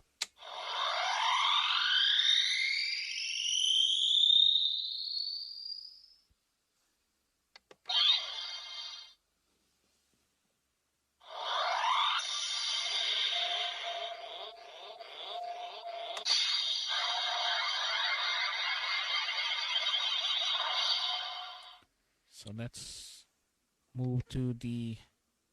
So there's another version.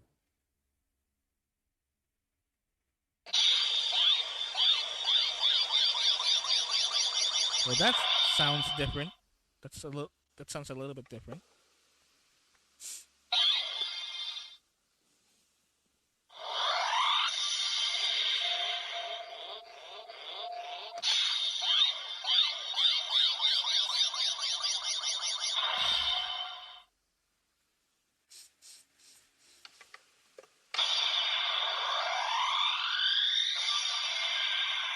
episode 2 version Mighty Form. So even specific version episodes. Yeah, episode 2 I think is the first time that he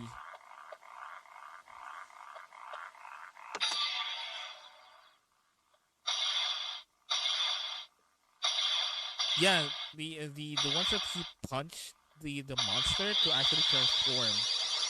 So that's why it's the episode 2 version, because in that version he had to like punch the monster to actually bring out his armor. So that's actually in reference to, that's why it's called the episode 2 version, because he transformed differently on that version, on that episode.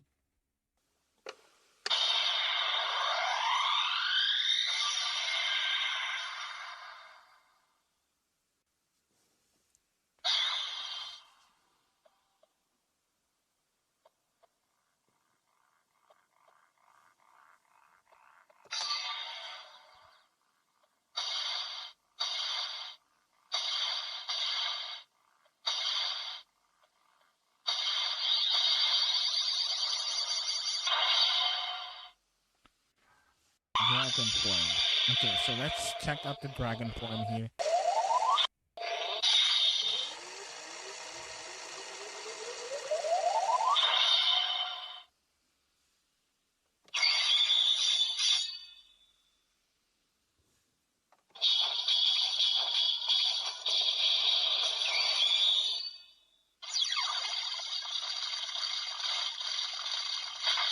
So those are his finishers.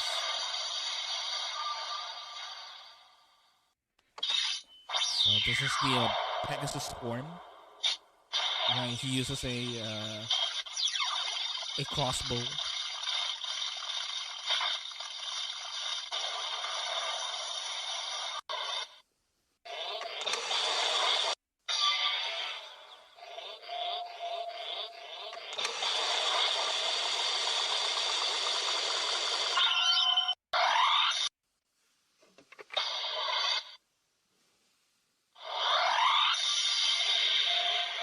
So it's basically the same.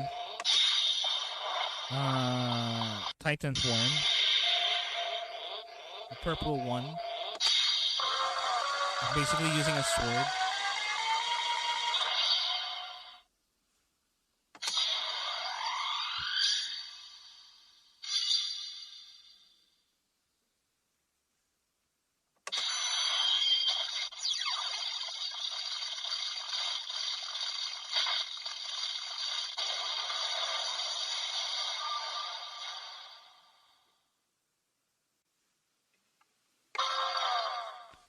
Just the display mode. Short henshin. So it's like a short version.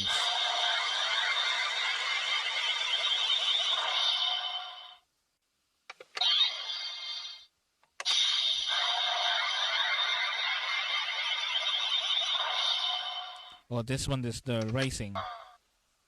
So we're gonna see now the rising version.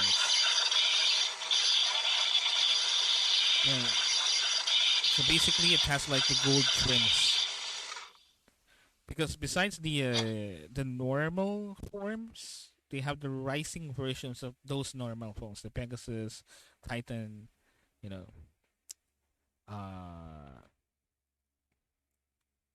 yeah. So they have like the ones that has the gold trim is the rising forms.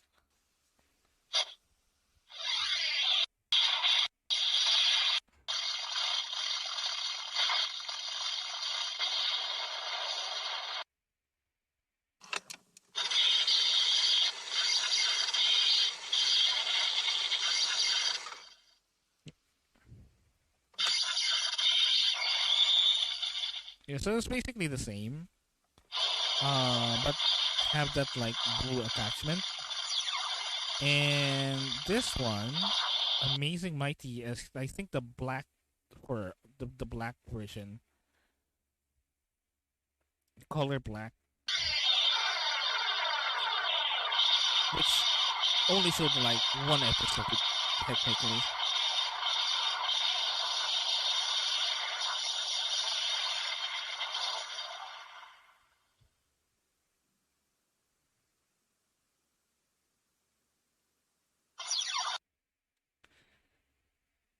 And oh, hello, hello, world armor is weak. Well, really depends on how you use it. But well, welcome to the stream and thank you for watching. It is I, Armored Retriever, Ryu Shinden, and go ahead and take a seat, grab some refreshments, and enjoy the stream. Thank you for watching. And if you haven't, you can go ahead and press the follow button, and so you'll be notified whenever I'm live. So what we're basically doing now is basically watching Kamen Rider belt videos. This one is the Kuga belt, which is from a series that is uh, this essentially my top one Kamen Rider series, which is Kamen Rider Kuga, and I literally have this belt, or at least the toy version of it.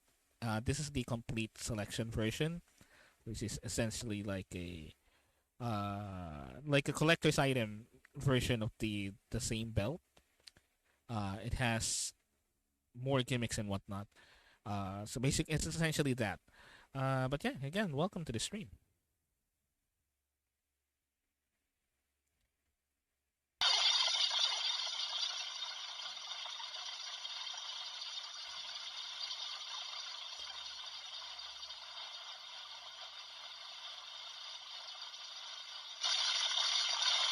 It's long-winded because the scene itself is actually long-winded as well.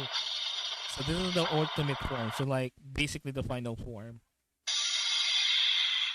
It's essentially black. Oh, so if you notice here, the colors are actually already gone. Because it's just black and gold essentially.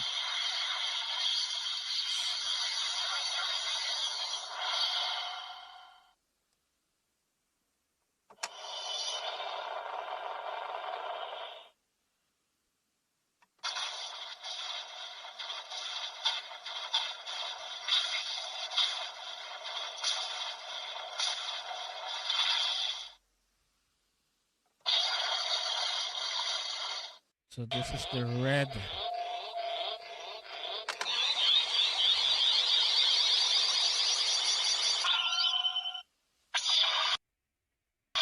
Yeah, so it's essentially that. It's kind of already the same at the across this point, but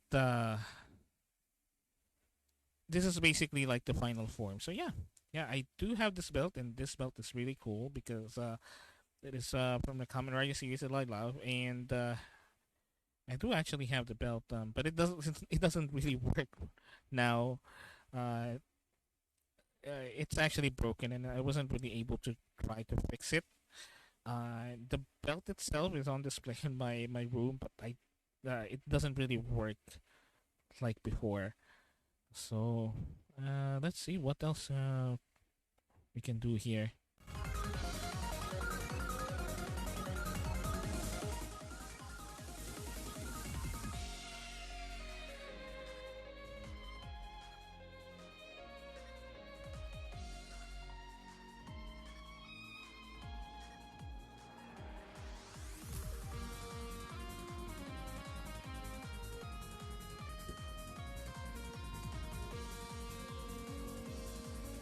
So anyway, again, for those who are here and watching the stream, if you're just lurking, thank you so much for actually watching the stream. Uh, don't hesitate to actually send a message to chat. I would love to talk with you and then, you know, interact, chat up, uh, basically chill with you guys. And if again you haven't, you can always click on the follow button on the bottom so you'll be notified whenever I'm live. So let's see what we can do next.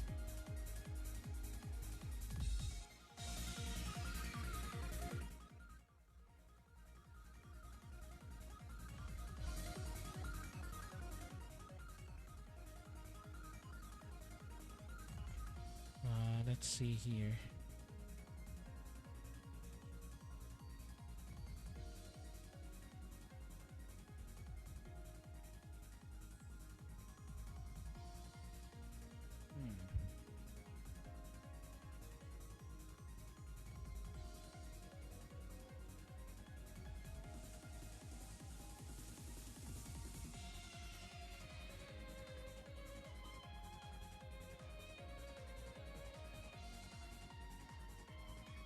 And also, also just to let you know, if you have like any videos that could be cool to actually watch and react to, you can go ahead and post it on the chat. I'm pretty sure I disabled the timeouts uh for links. Pretty sure I did.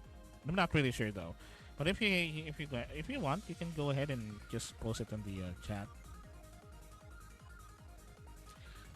For any videos that we can react to, that will it's probably interesting.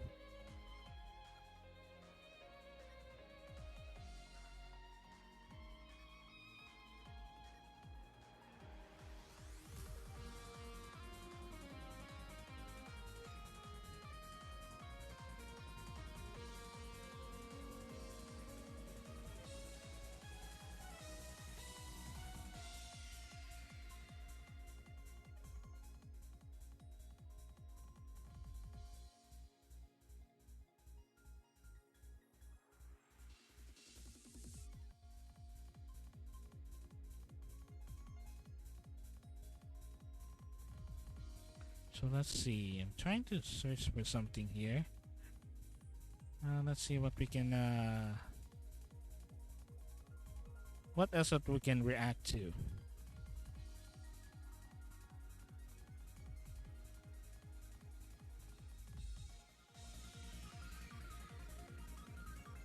Oh, um, actually, I would take a break for a little bit. I'm just gonna get something, and I actually just bring down something to the kitchen.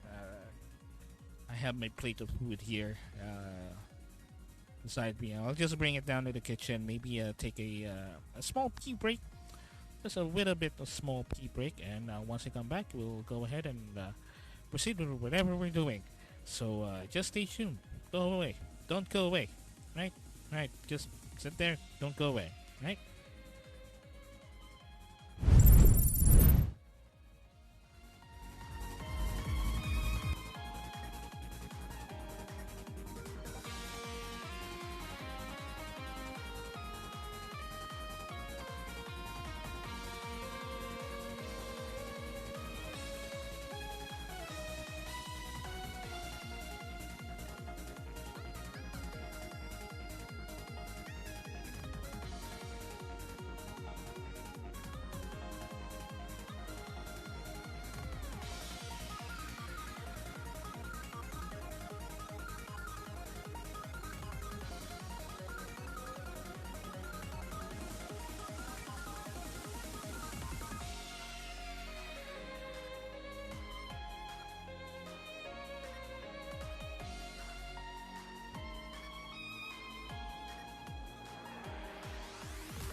Okay, I'm back.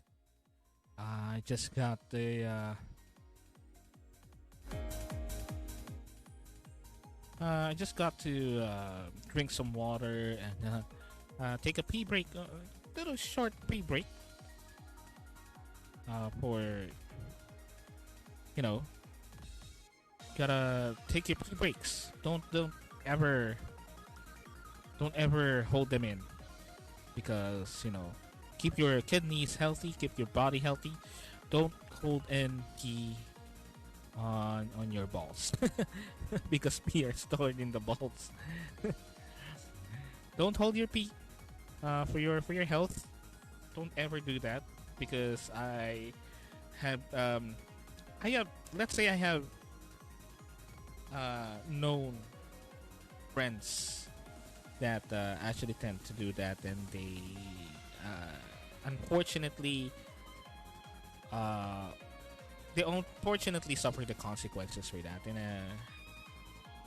and that is a shame. So don't ever hold your pee ever for any reason. If you can uh,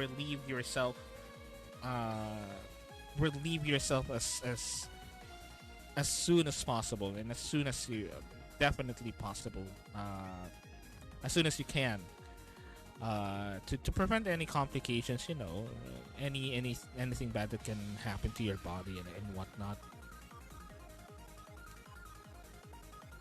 So don't hold your pee.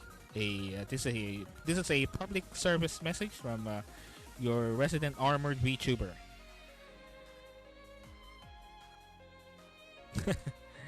So anyway, what are we doing? Actually, I just saw something earlier. It seems like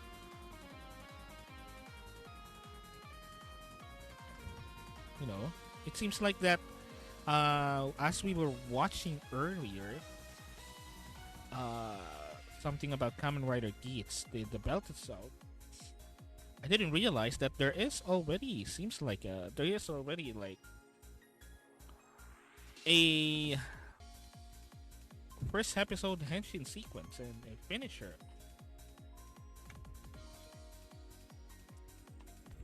Taken directly from the first episode. Of course, we will not watch the full first episode because I don't want to get DMCA'd.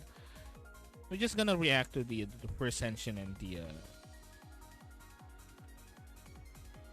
the finisher move. So we're gonna go ahead and watch that. Just give me one moment here. Let me readjust myself again. I think my music is too loud. Let's see. Just gonna move myself over here.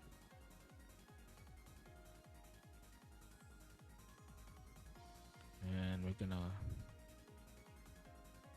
check this one out again. Whoop, whoop, whoop. Stop.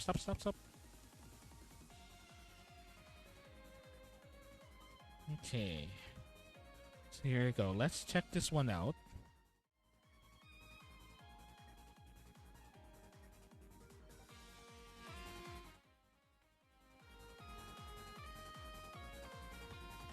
So let's check this one out and see what seems to be taken directly from the first episode.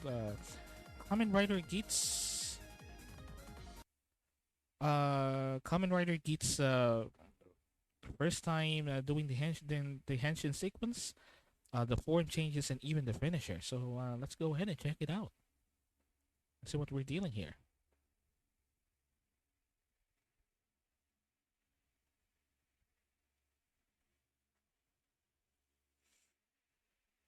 Oh, like there's a lot of dudes.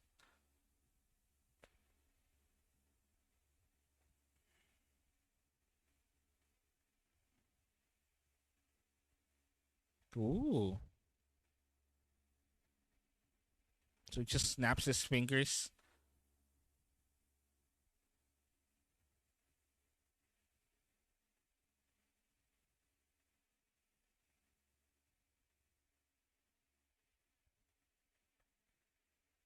So I really like that base form, like the all black. Okay. Kitsune?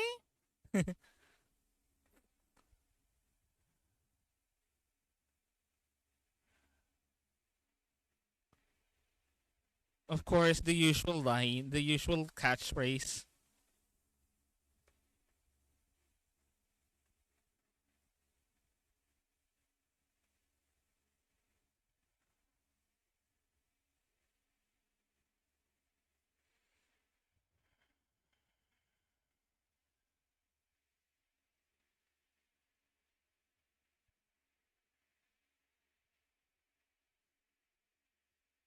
Yeah, I like the bike. Again, they're back into the like the sleek bikes, which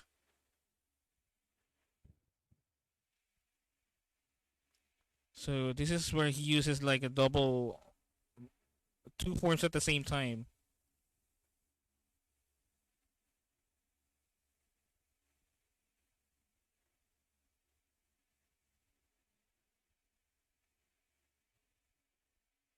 Ugh, that looks weird. That looks weird. That looks so weird. You just switch this out.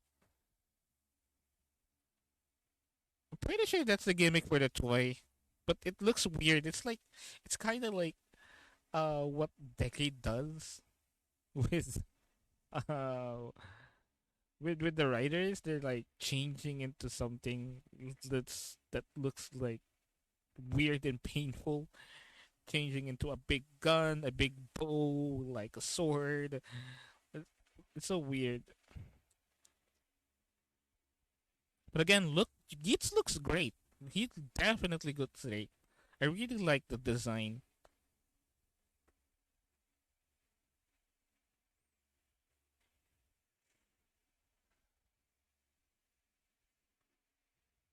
Oh, that the motor, the bike itself turns into a kitsune.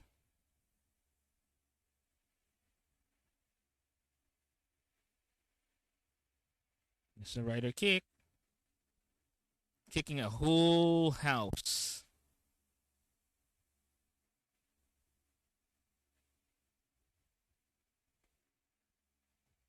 Okay, I like it. I like it. I like what I'm seeing. Definitely like what I'm seeing.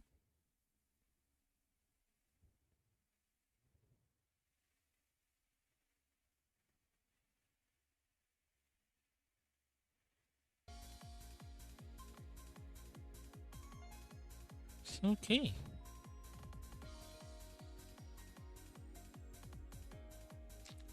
Let's see here.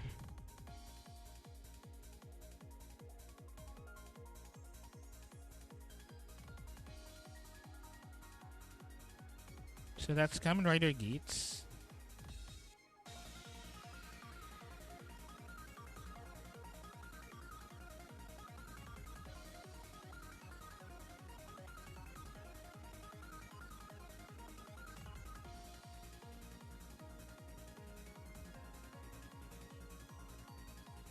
So what else we should watch?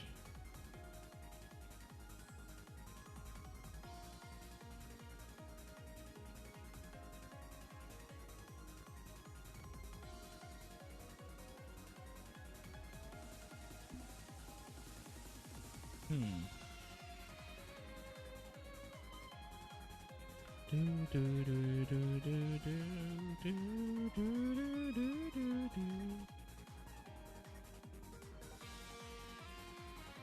Yeah, and again, just a.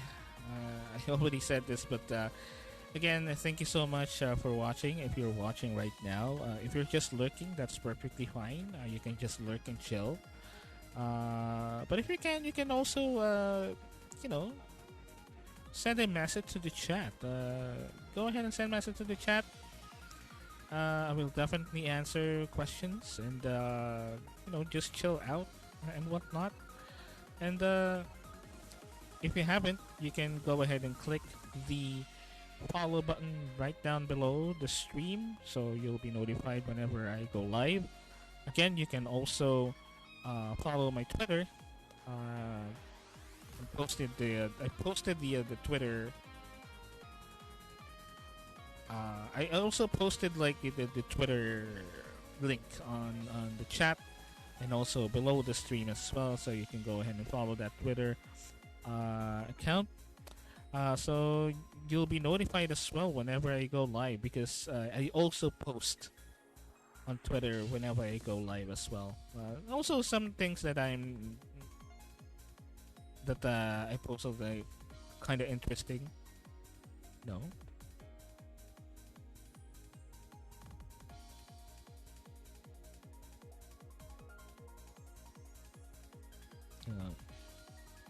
And again, thank you so much for watching.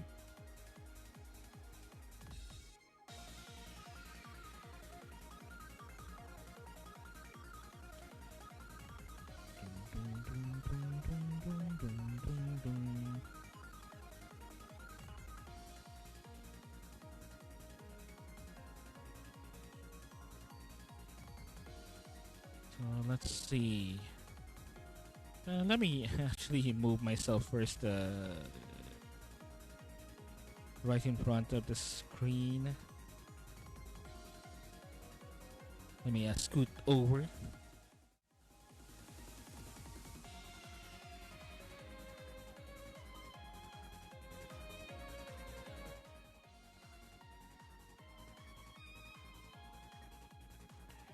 And again, as far as stream goes, so far so good. We are actually on a very good stable rate in terms of the stream itself. It's like that we're getting some good connection numbers here.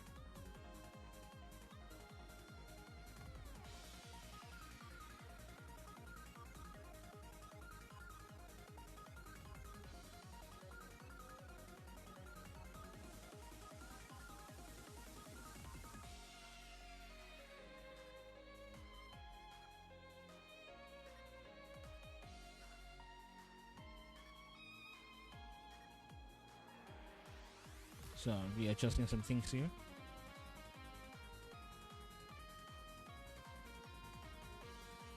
So what else should we check out?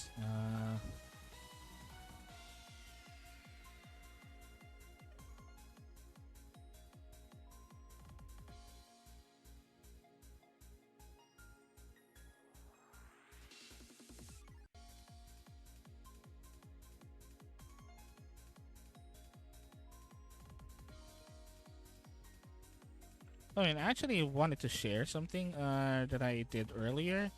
I actually watched a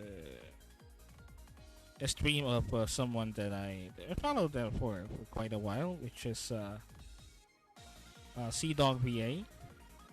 And also someone, a YouTuber that I also follow quite religiously, which is Chris Broad. And right now they have been doing like a cycling marathon for the past 6 or 7 days. I think this would be the 7th day that they're doing it. This is basically the last day, which I'll be definitely watching later. And they are basically cycling across Hokkaido. I remember, and from what I remember, it's around 500 miles or 500 kilometers. I don't know. It's basically, I think it's 500 kilometers from what I remember. And they're cycling for across Hokkaido for the past 7 days or 6 days, and I think the later will be the last one. And they're doing it basically to raise funds for charity, for the Immunodeficiency Fund, Immunodeficiency Foundation, and they have been doing it for quite a while now, and it's a very entertaining stream, and it's also a very a charitable organization, and I am definitely in support of that endeavor. and I have been enjoying the streams for quite a while now. So just to share, just to share that they're doing this cycling marathon. I think they will release a YouTube video later on, but right now they're streaming it. I think they will be streaming the last day later. Um, and yeah, I just want to share that, and it's a great endeavor. I definitely support it, especially it is for the Immunodeficiency Foundation, which is a foundation that also provides help, especially for also for one of the VTubers that I follow and I have been inspired from since day one, which is Iron Mouse. She actually has a condition, immunodeficiency condition, that basically prevents her from, um, going out and interacting with people. So basically, streaming is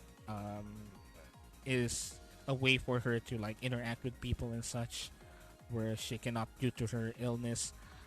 And the Immunodeficiency Foundation is one of those foundations that actually help her, which is in turn, which is a great endeavor as well. I am very inspired by Iron Mouse's determination to fight the odds, despite her condition, and be one of the best VTubers around Twitch, and even beyond Twitch actually. So I definitely support that, and I also definitely support CWA and Chris Broad for their endeavor, for doing this charity.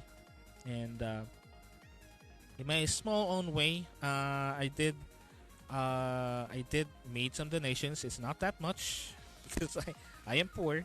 It's not that much, but I did some contributions, and I did watch the streams as well, as a support, giving them more support and such.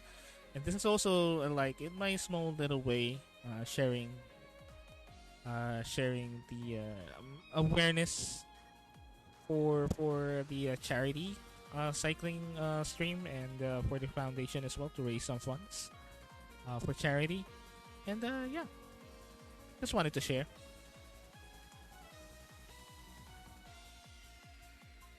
So what else were we doing then? Yeah, I just remembered because I am also seeing some clips here on YouTube about it, about the cycling streams, and definitely a courageous and an endeavor of massive proportions for charity.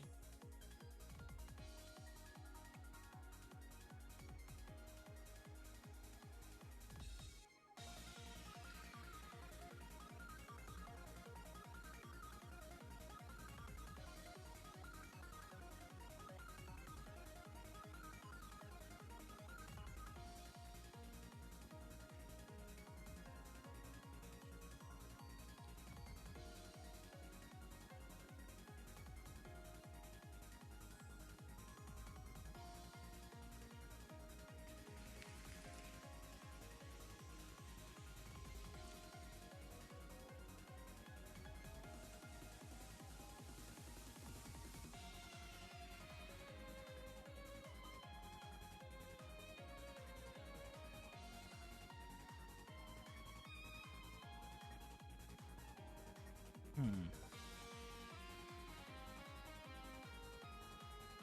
I'm sorry, I'm trying to actually load up this thing here.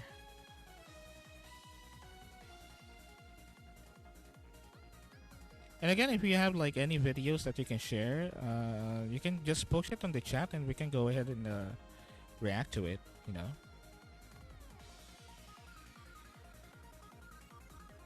And if you have like any questions about me or the stream or whatever, you can go ahead and post it on the chat as well.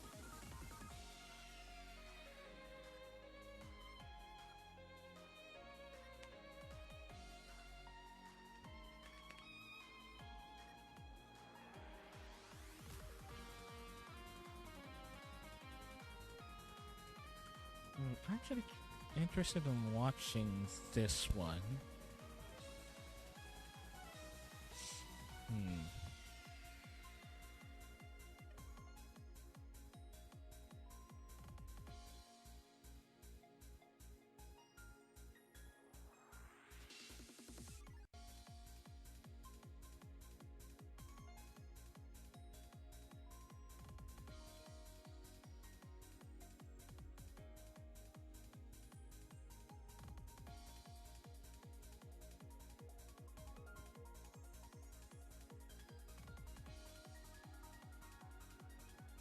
Doo-doo-doo.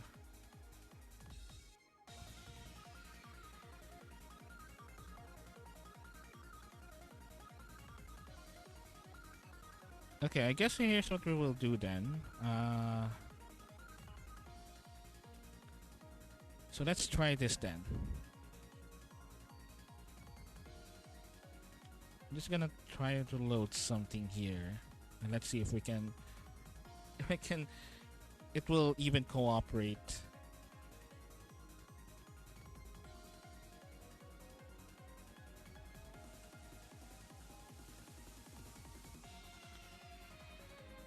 Okay, I guess what we were waiting. I guess while we were waiting, we can go ahead and probably watch this. Oh, this was 4 years ago.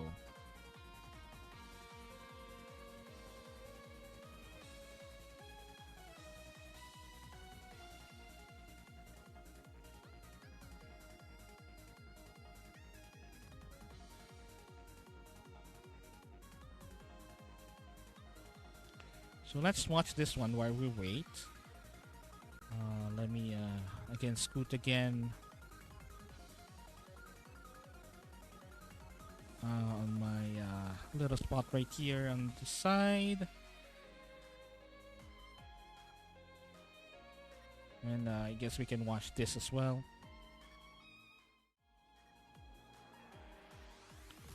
So it seems like that I found a video that is quite interesting to watch and react to, which is Kamen Rider is incredible. So let's go ahead and watch this and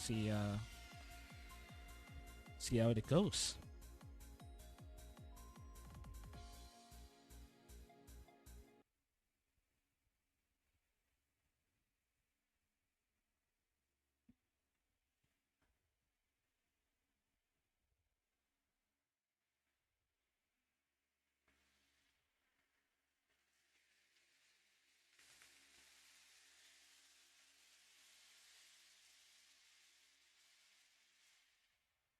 Many.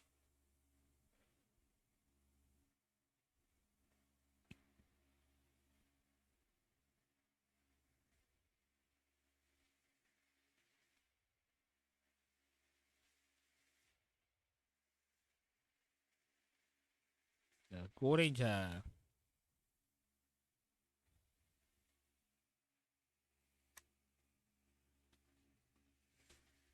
Ichigo.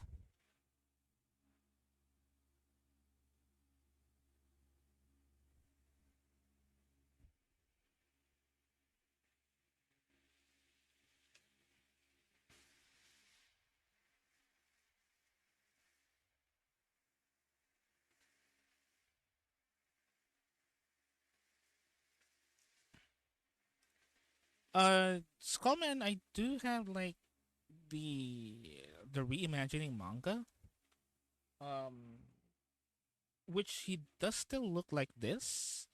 But it's like a more like modern take. Maybe Ishinomori uh created it at the later time. But this seems to be like the original one, the original Skullman. Uh, just to give you a basic idea about Skullman, he's basically just a dude that is immortal, so he cannot really die. He keeps on reviving, and that's his basically his superpower. That's from what I remember, and that's what I remember from the like what you call it, the retelling version of Skullman in the manga itself. I only have like a few issues, like 2 or 3 issues of it. But yeah, Skullman is good. It's kind of good.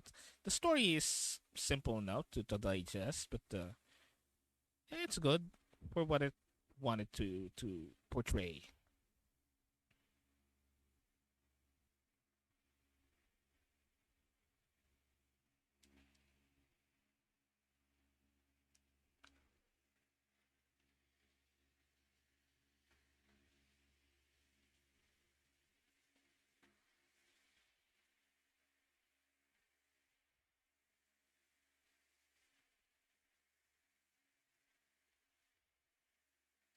Yes, you heard it right.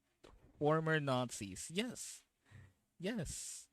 You you didn't misheard it or whatnot.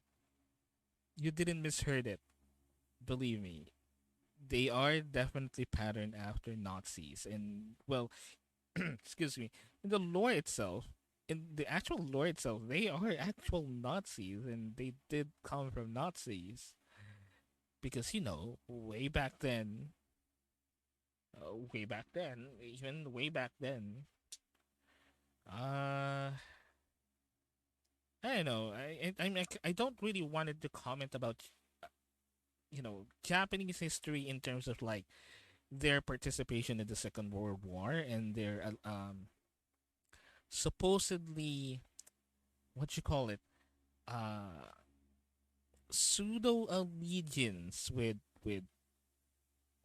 Nazi Germany in terms of like not their allies, not allies as such. I don't know. I don't know. Uh, but yeah, you heard it right. They are they are former Nazis, and there are actually tokusatsu wherein there is a particular Kamen Rider series even that uh where a Kamen Rider was fighting a monster that it literally has Hitler's face on it. So yeah, it's wow. You'll just go wow. They did it. They did it really way back then. They are going with that.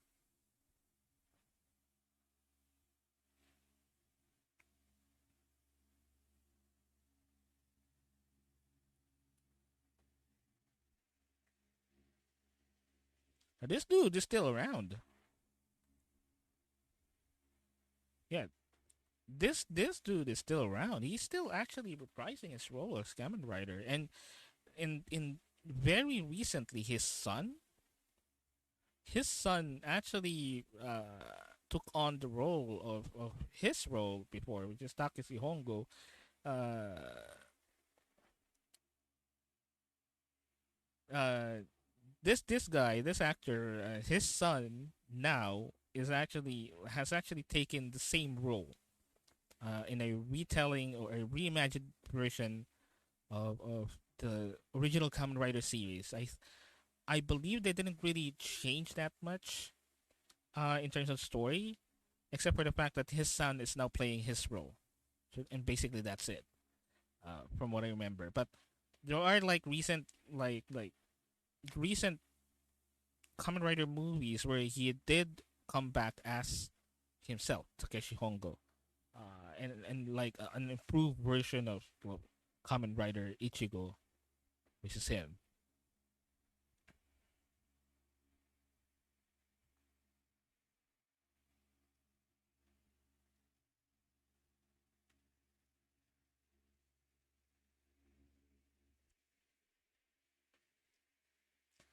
You know what? You know what? That plot, that basic plot of how someone turned into a common rider and how they are now fighting against this organization has been the same across like many years with different common riders. Basically, the only difference is their circumstance before they were made common riders. But the premise of them being kidnapped and turned into a cyborg against their will, except for one series, which is Kamen Rider Stronger, which is I will explain later. how wacky the protagonist of that, how batshit insane that the protagonist of that series is. Almost all of them were kidnapped against their will, and they were tense against their will. And some doctor that is now trying to defect the evil organization is has uh, secretly altered the process to have these common riders keep their memories as humans and not be not be influenced by the evil organization, and then helping them escape, and now they are fighting against the evil organization. That's basically like the whole basic premise or origin story of almost all common writers, actually, except for one. Well, slightly except for one, which is Kamen Rider Stronger. Now, to explain to explain what happened to Kamen Rider Stronger is you basically have the same premise.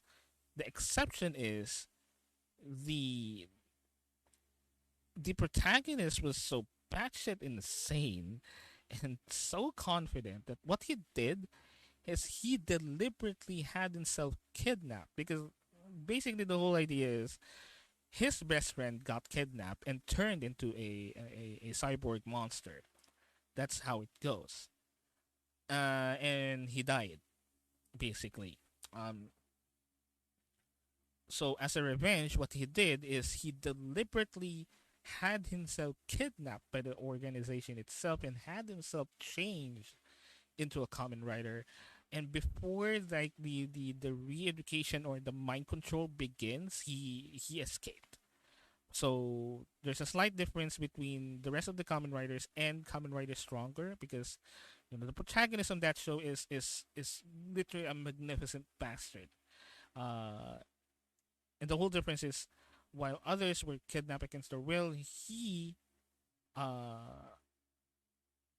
Joe Shigeru, I think is his name, he deliberately had himself kidnapped to be turned into a common rider out of revenge for his best friend. So yeah,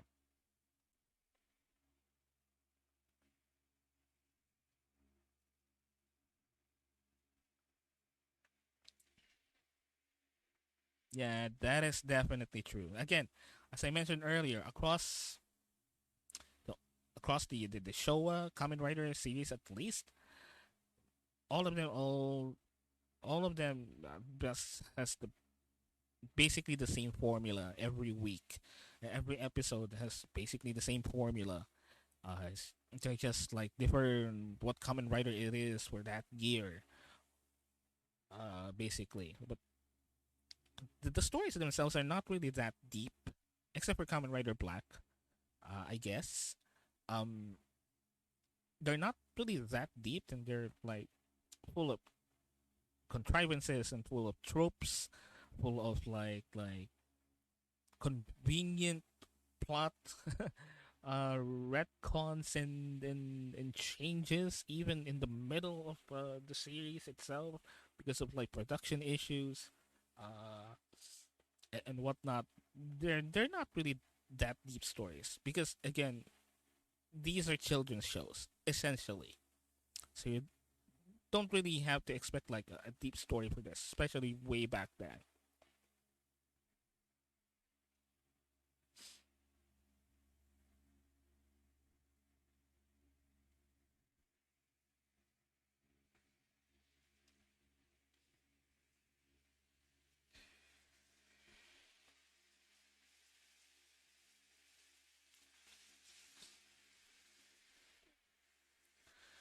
That's the thing, though. In terms of costume, these costumes are like made. They're not really bought technically.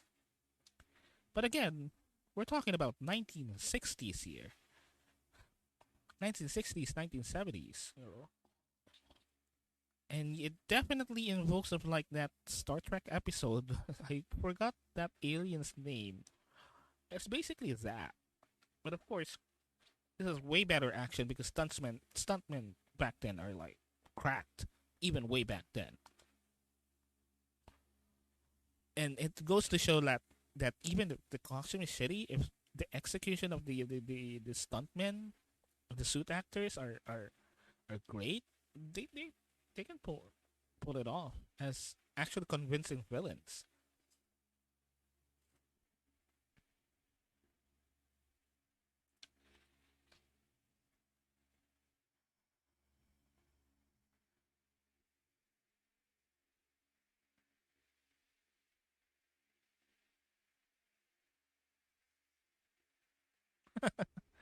It's so weird. It's so weird. The laugh is so weird, really, and that's the thing that I love about Kamen Riders back then.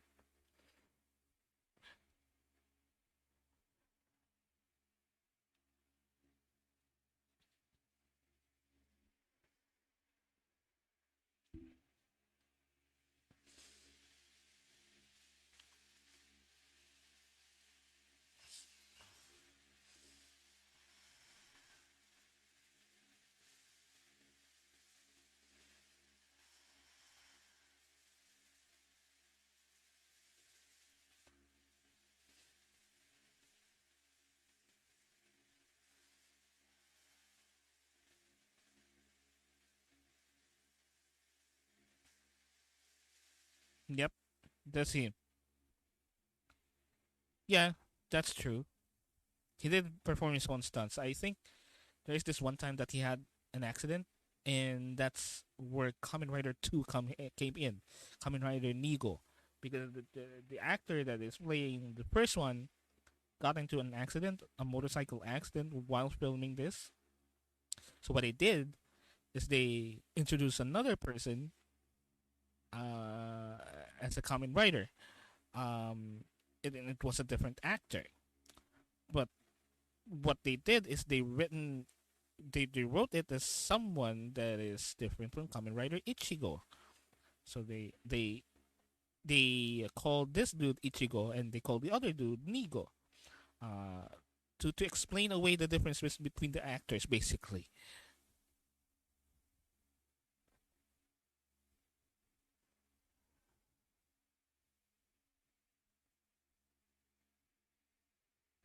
Let me check something here.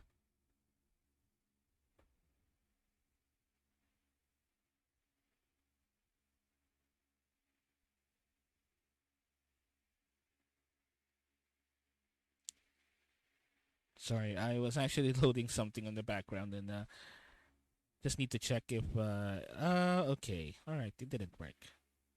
I thought so. Yeah, it doesn't work again. What I'm doing, I'm actually loading Minecraft on the background, and again, as I explained earlier, I tried well earlier, way back, I tried to load Minecraft, and what it will do is it will crash whenever you try to like capture it. And it seems like it's doing it again. I was able to play like a certain version of it though. So I wonder if I can go ahead and use that version instead. But we'll check out later. But anyway, we'll go ahead and watch this.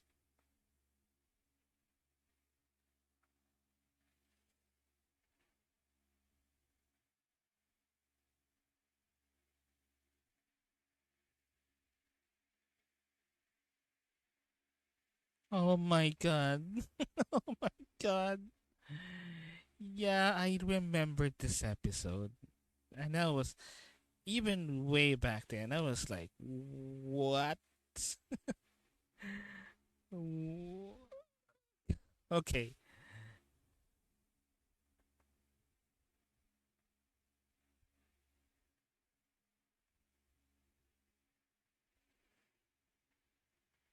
Yeah.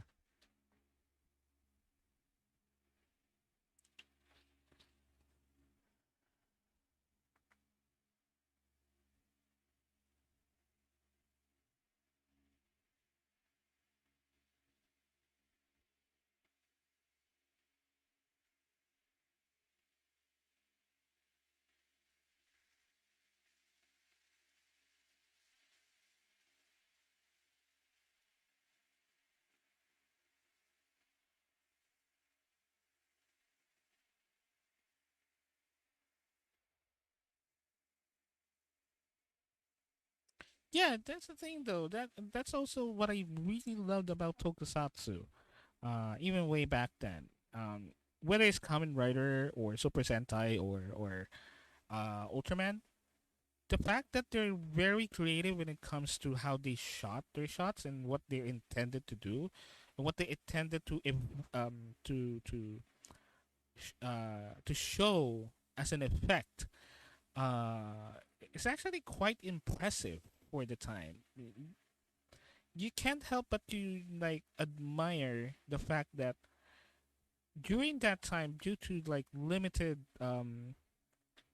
limited resources and limited technology, in terms of filming in general back then, they had to be creative. They had to come up with ways to show a certain effect or a certain scene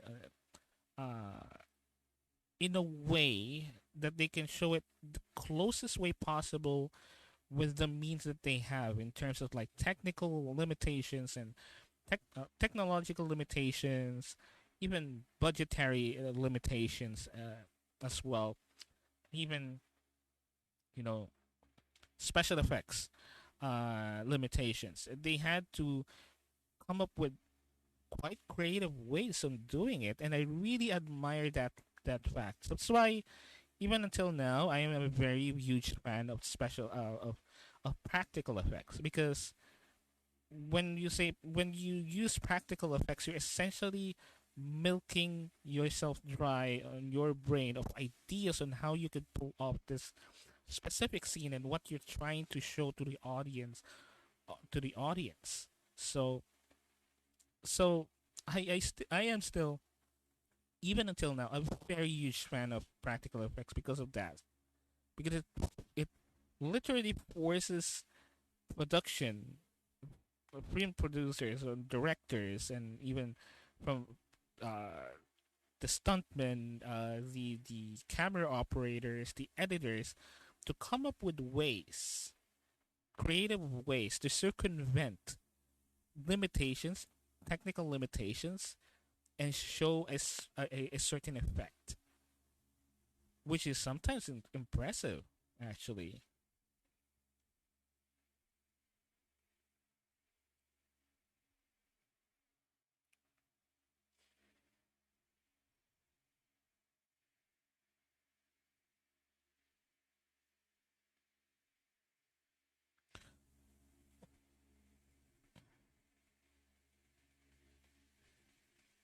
Yeah,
the first dab, yeah, he did.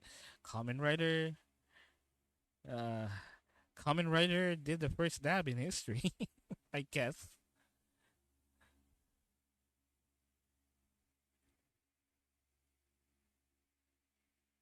That's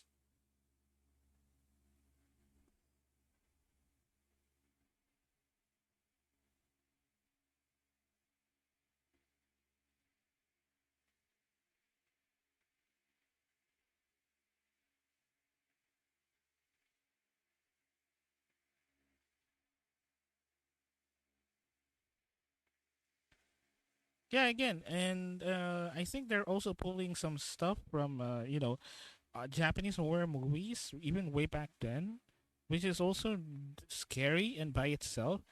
Uh, it's very incredible. I'm pretty sure that even way back then they are pulling they are pulling ideas definitely from Japanese horror movies even way back then. Like there's this infamous one, Sweet House, which is apparently what inspired the Resident Evil series as a basis. That movie is actually scary. Not gonna lie, and for me that doesn't really watch that much horror movies because I'm very picky when it comes to horror movies.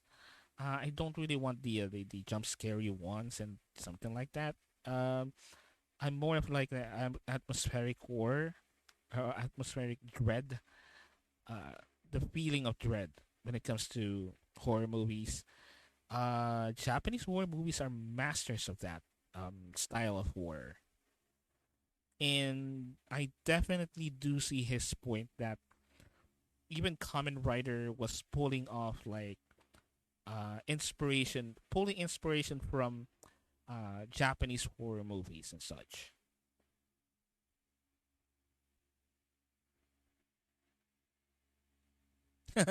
This Dark Souls.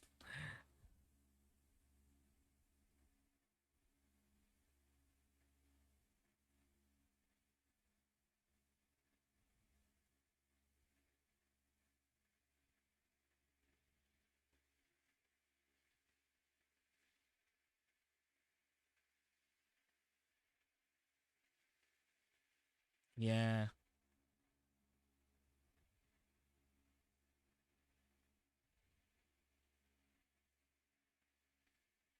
Yeah, this man is good looking back then. Even way back then, this man is good looking.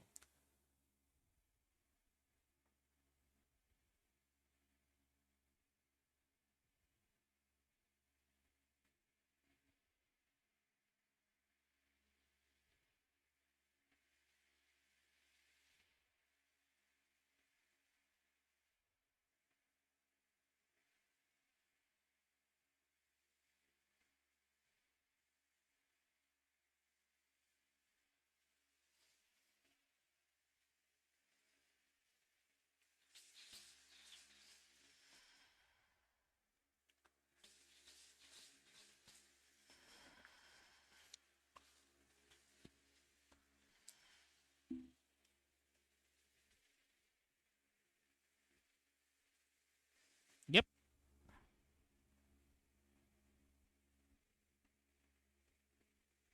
Yeah. He's old way back then. He's still old even now.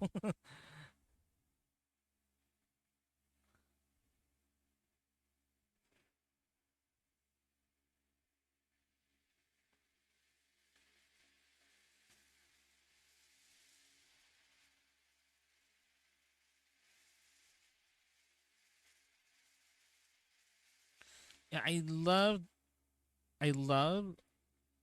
uh I also love Toby Tachibana's character because despite him being human, he basically is like the the person that has so much contributions and so much help when it comes to Takeshi Hongo as Kamen Rider because he essentially is like the moral linchpin and he basically is like the moral support that Takeshi Hongo would be lost without him. Although it has been a while since he is not around. Even during the newer movie, based on the same storyline of Kamen Rider, he is definitely the heaviest support, uh, the most important support person for someone like Takeshi Hongo, which is essentially someone that can literally do anything as a Kamen Rider, but of course that power wouldn't be useless without someone that is like guiding him through and reminding him of his like sense of justice and whatnot. and also being despite like a human, a literal human that has no superpowers and such, he is he provided so much help, and that's what I love about his character. That even if he is helping like essentially superhuman, that superhuman wouldn't even function without him. You know, to ground Takeshi Hongo and to keep him uh focused on being like the symbol of justice as a common writer.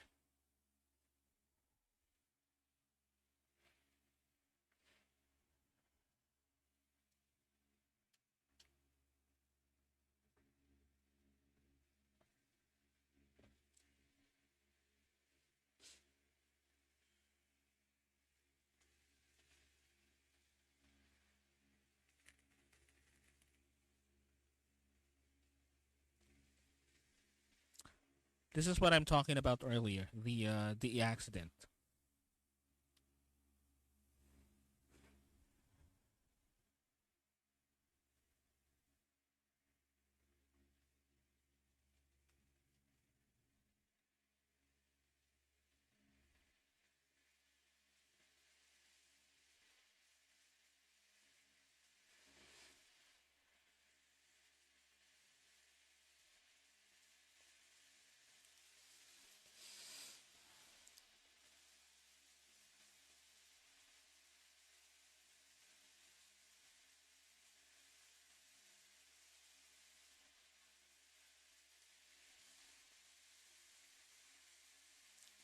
Taru, Taru. uh, Also, another thing that I remembered about this, it apparently Hiroshi Fujioka, the actor, apparently way back then, he tried to audition for a role of a like a Japanese historic history drama, that is quite popular back then. He tried to apply audition for a role that he'd really like to play as, and he was apparently accepted. However, there's a big issue. He was filming Kamen Rider back then. Uh, and from what I remember, he got depressed because of scheduling conflicts. He was not able to get that role that he really liked to get as an actor. It's basically like his whole reason of being an actor is for that role. From what I surmise. Um, so he got really depressed, and he apparently like stayed on his trailer for quite a while, being depressed and all. But apparently, a fan, a, a kid fan would send him a letter of how they really love his character, and how they love Kamen Rider, and how they were inspired to do like good things because of Kamen Rider and whatnot. And uh that actually made him to be more motivated to play as the character, and to still film Kamen Rider despite the fact that his dream role, he had to give up this essentially his dream role for that. I don't know if it's true, but I actually read it somewhere. That's one of the trivias that I remember reading somewhere, and I think he kind of speaks about it here because of like the children part. But that's what I remember back then.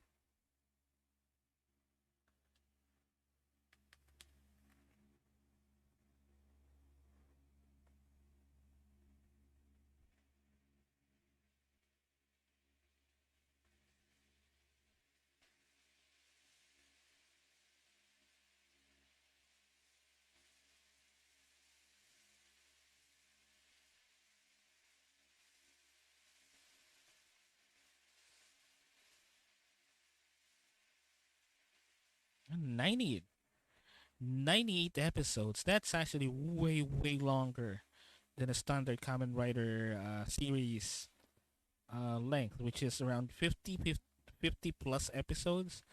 doesn't really go beyond like 56 or 57 usually.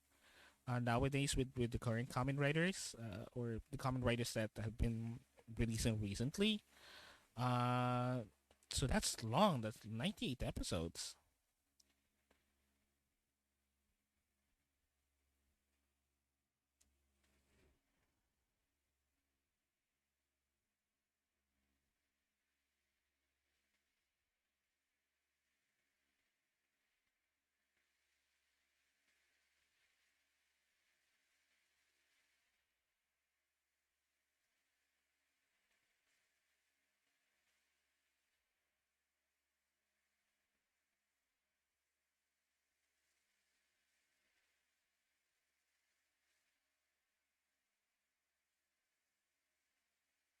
Yeah, it is true.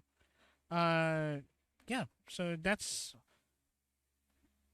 a video about Kamen Rider, which is yeah, what he said is true. You might it might be off-putting at first because of how it aged not so well, but then it also did age well at the same time. I know it's confusing, but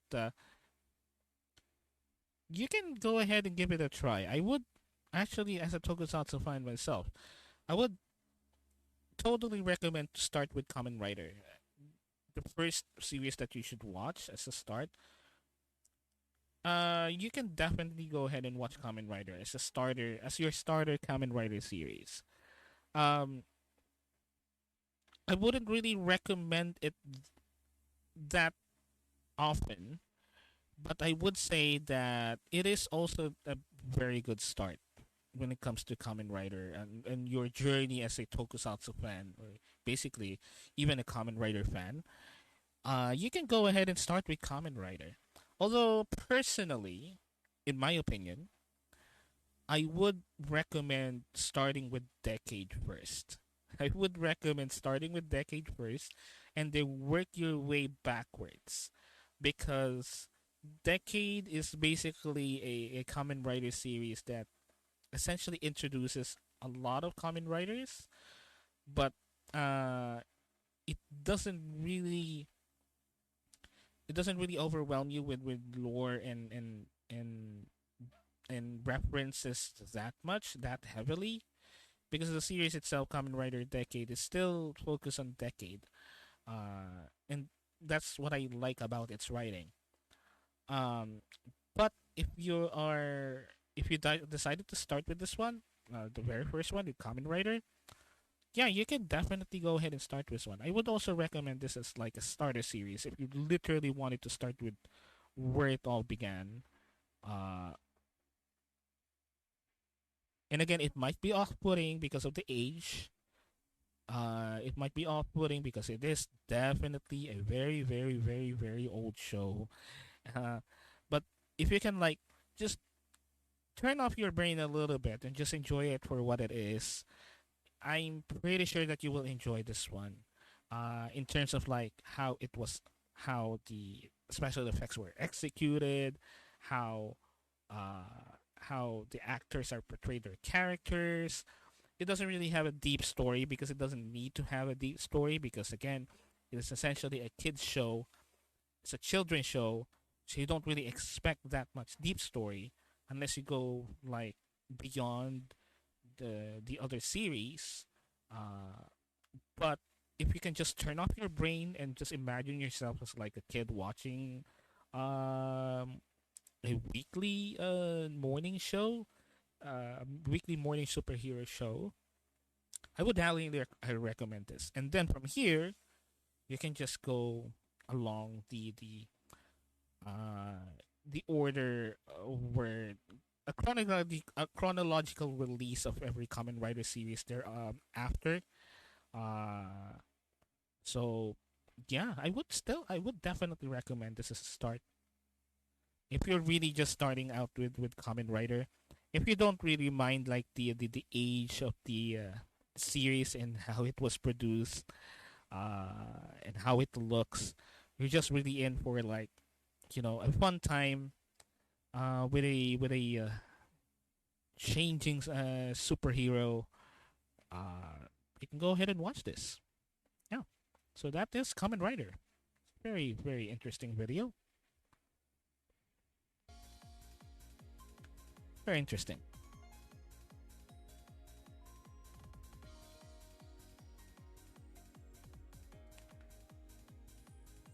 But again, personally, I would still recommend people to start off with Decade, Kamen Rider Decade. Uh, if you really wanted to convince like someone that is pretty much new with Tokusatsu, in general, on which Kamen Rider they should start watching, I would still recommend Decade. It's a great starter Kamen Rider. But this is fine. This is fine. This is also okay if you wanted to start with the very first one.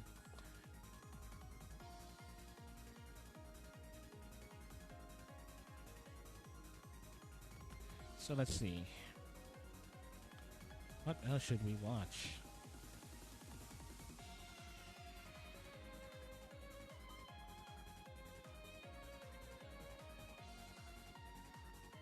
What's this? Oh.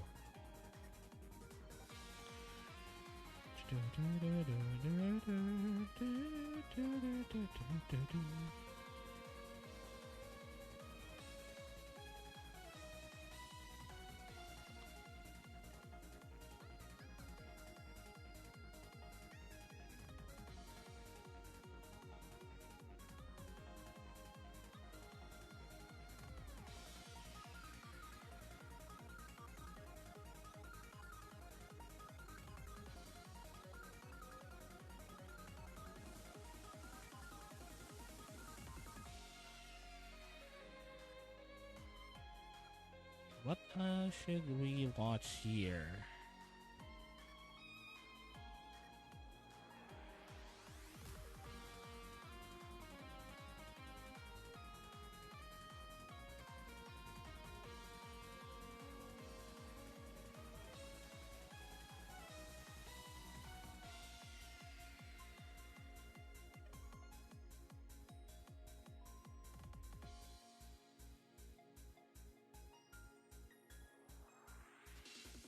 Oops, sorry about that. Forgot to mute. Let's see.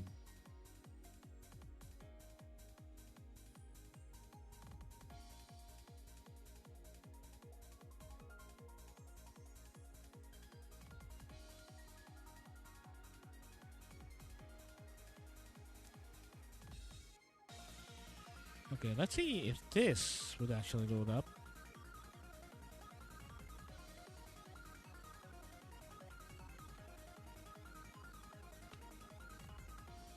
Okay. It's actually been quite a while since I played this. I guess we can go ahead and start playing some games. Let's see if I can load this one up even.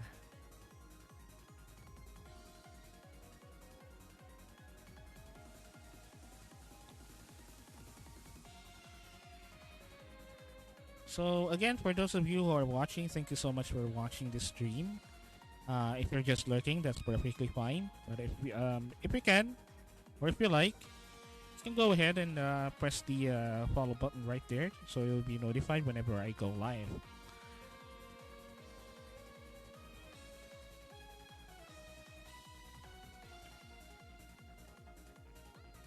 So we're gonna play a little bit of this game, and I haven't really played this game for quite a while now. I did play it a bit recently, just to test out some stuff. But in terms of like playing it, I haven't really played it for quite a while. Let's see. It's still.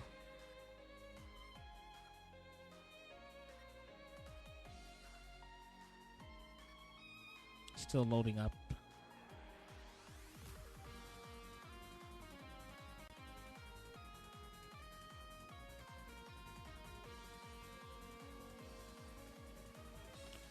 Let's see if we can even capture this one.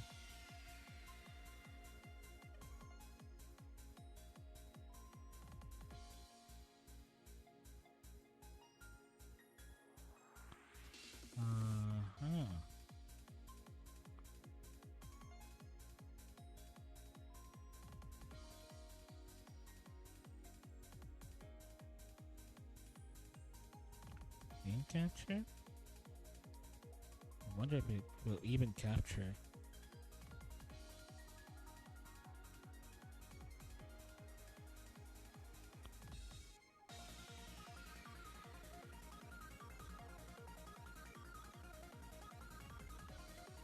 Huh.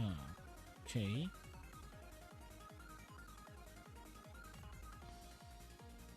Let's see. Let me switch it out really, really quick. Just don't, just don't mind it.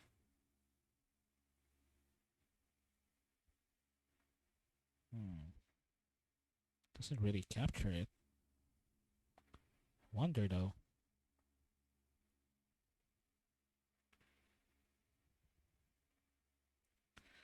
Yeah. So basically, what we're doing is we're basically playing Vampire Survivors. It's been a while since I played this one. If I can only like capture it though. Just give me one moment here. Let me try this way then.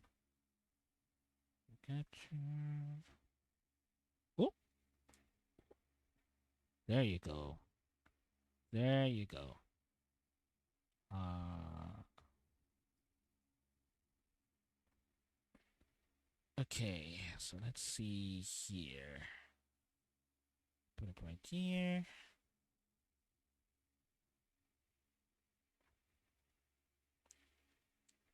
Let's bring it down. Bring everything down here. Go to full screen. Make this a little bit smaller. I wonder if I can. Would have to move it. Would have to move the chat here. Let me change the title real quick.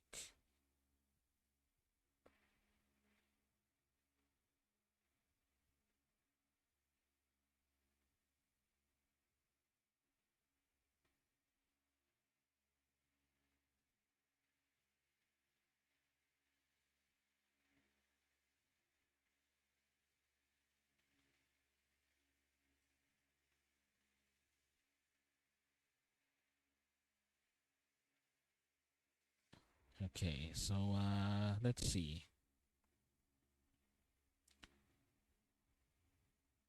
Wonder if this still exists. The it's still there. Okay, there you go. Just change the title. Now apparently, it seems like that since I the last time that I played this, seems like that there's like a lot of updates. Probably I have a lot of updates that they implemented since the last time that I played this. Uh, so so yeah, we're gonna go ahead and play this one. I'm playing basically Vampire Survivors. It is basically a game that was quite popular back then. Uh, it's available on Steam and it's actually a very cheap, um, very affordable game. Uh, and for something that has a very low price, this game is actually good. It's actually quite have a lot of content and they're for free. The devs are making sure that they're providing you content for free, and there's a lot of quite addicting gameplay to it. I haven't really played it for quite a while, um, but we're gonna go ahead and play it right now.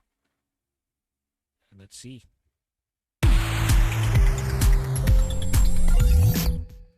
So yeah, I have lots of space bucks here, and I've been playing this for quite a while, even way back. But it's been a while since I played this one. So let's see if we can upgrade something. Maybe move speed, and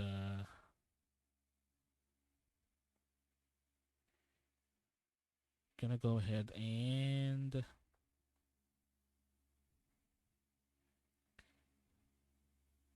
maybe we can upgrade the armor. Right. Well, that's the thing. The thing about this one is you can literally refund your power ups if the build doesn't work. And again, it's been quite a while since I played this, so I kind of forgot now the combinations now. So let's see. What I like playing is either Gennaro, or Pugnala and Mortasio. Uh, those are the characters that I actually like playing, and it seems like that they changed some of the sprites here. Seems like that they changed some of the sprites. Antonio definitely has changed in terms of like the sprite because honestly they definitely just look like recent Castlevania characters, and I think they realized that, so that's why they changed it. But yeah, let's try Pugnala then. And let's go to let's go to the dairy plant because I need to get something here like the what you call it, the tarot cards, the arcana. That's what I remembered from the last update. That I haven't really gone ahead and got that item, so I'm gonna go ahead and go dairy plant here. This is actually a hard stage.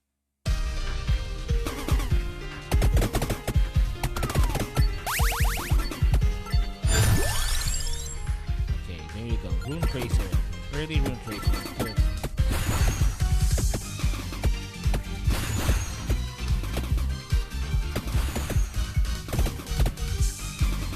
Gonna build up some levels first. Okay. Bible Rune Tracer. That's good. Very good early starters.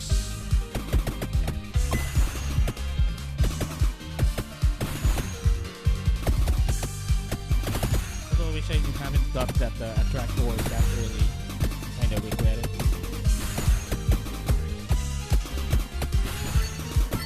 I kinda also forgot the combinations, how the combinations work to the evolution, so I really need to look it up real quick later. I kinda remember the Rune Tracer and the King Bible combination. Although I'm not really sure. I have to look it up still. This piece actually gets hard. Once you go to the lead, to around 15-minute mark, this actually gets hard. Let's see. I can go. I guess I can go Santa Water. Santa Water is also good, especially when it's cold. My usual combination is garlic, Rune Tracer, Santa Water.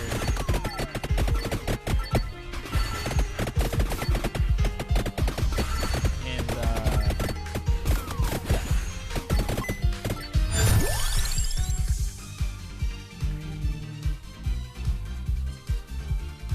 Let's go with the gun. Roll the gun. Sometimes I use magic wand because that also has like a very good evolution. Other than that, that was what I'm using before, prior to the updates. Okay, I'm gonna go definitely spell that. One of the things that you need to get super early. Let's see. I'm waiting for garlic. Ooh, I can go basic. Already overwhelmed even this early.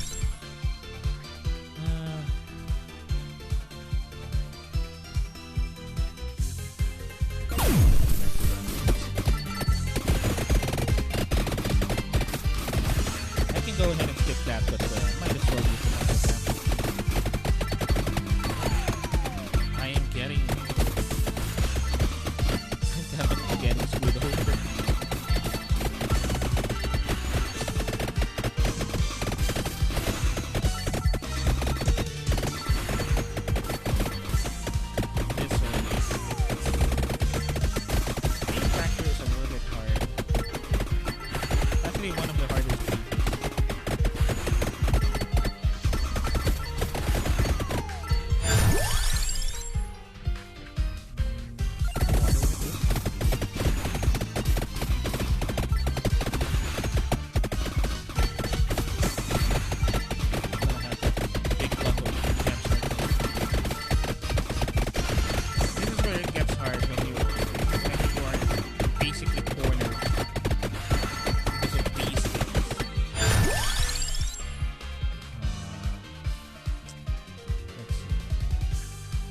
no spinach.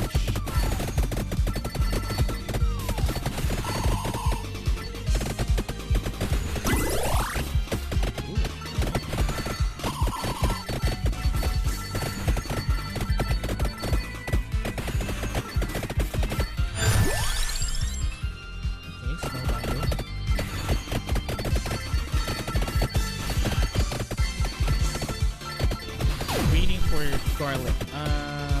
But I guess I screwed it up because I got the pentagram.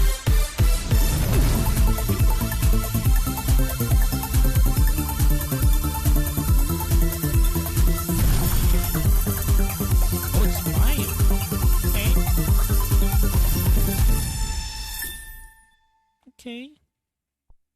It's good.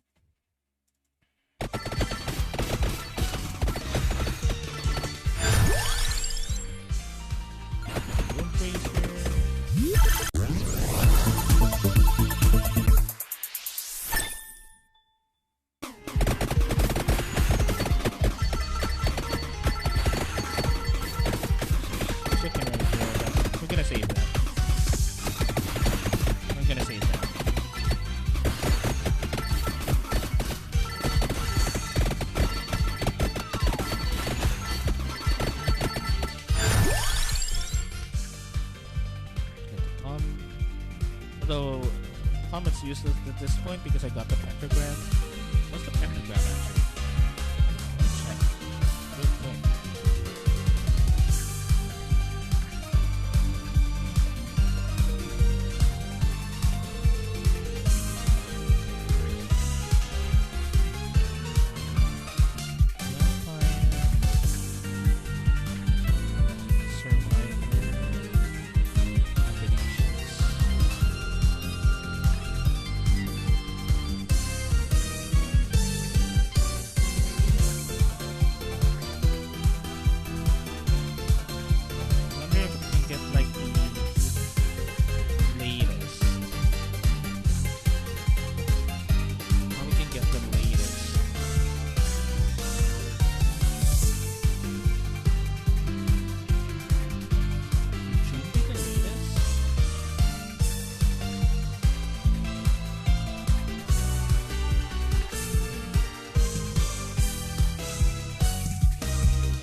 Looking up like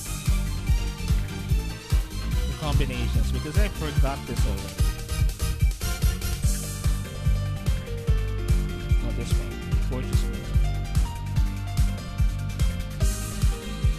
So only pairs with a total with a crown.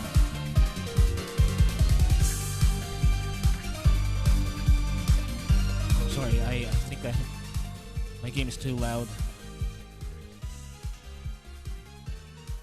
There you go.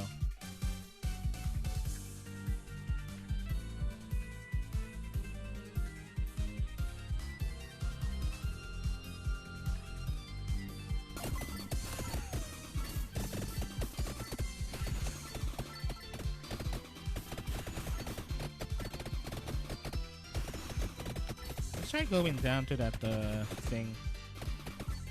Let's see what's down there. I think I can check the map, right? Yeah, I can check the map. Oh, there's like a book there. Let's see what it is.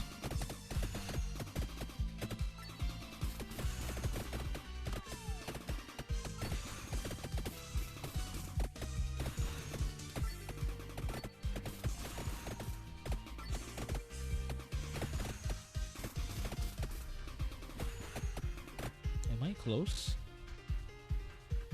Not really close. Oh, so that's what it points at. Okay. I'm just gonna follow this arrow.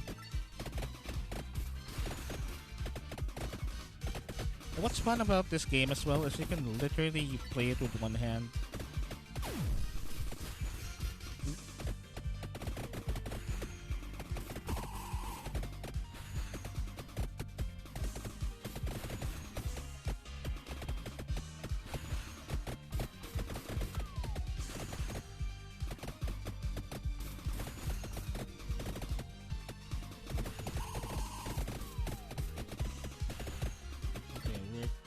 Close now, I guess.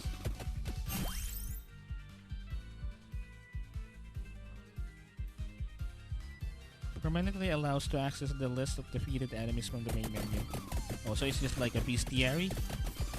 Yes. So we're gonna go ahead and go up.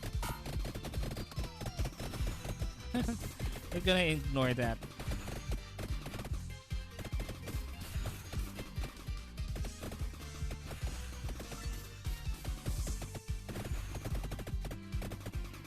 Hopefully it's a chicken.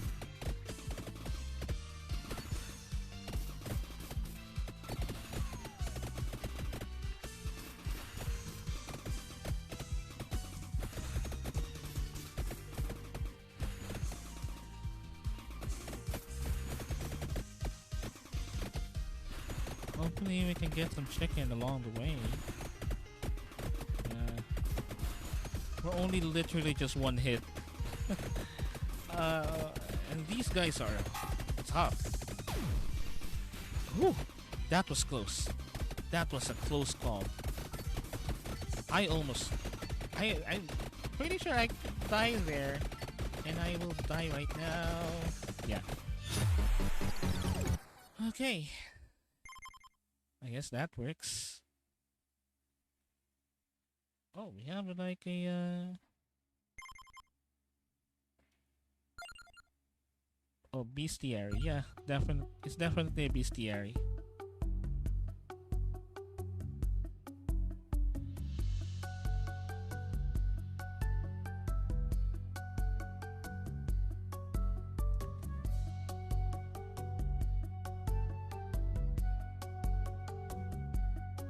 So what, there's only like 17 enemies in there? Or do I have to scroll down? Oh. Okay. Right. So anyway.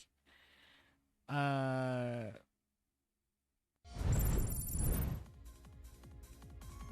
there's that. Actually, I'm sorry about this, but I'm kind of under the weather right now. My head is starting to hurt a little bit. I'm not really sure why, so I would have to rest up a little bit and end the stream right here. And I'm really sorry if I had to end the stream right here very early because I don't. I have this like headache that is just throbbing even hours ago. And so yeah. Anyway, thank you so much for watching the stream, and it's actually a fun stream. We were able to react some things and do some things, discuss some things. And the best part here is it is a very stable stream. We didn't get disconnect even once, and I don't really see any hiccups when it comes to the stream quality and the connection. So that's good. That's very good. So anyway, thank you so much for watching. For those of you who just convert, that's perfectly fine. For those of you that chatted, that's great. Thank you so much for the stream, for the follows and whatnot. And thank you for hanging out. And I guess I will just see you again. Well, most likely next week, because next week would be the start of me streaming. I'll be able to stream a little bit more frequently next week because of my work schedule and the fact that I am now streaming around this time. And I decided that this will be the time that I would actually stream more frequently because of the connection. So yeah, I guess I'll be seeing you next week for another stream. So again, thank you so much for hanging out with me. And this is your armored VTuber, Ryder Shinden, Ryu Shinden, signing off. Bye. Bye-bye, bye-bye, bye-bye.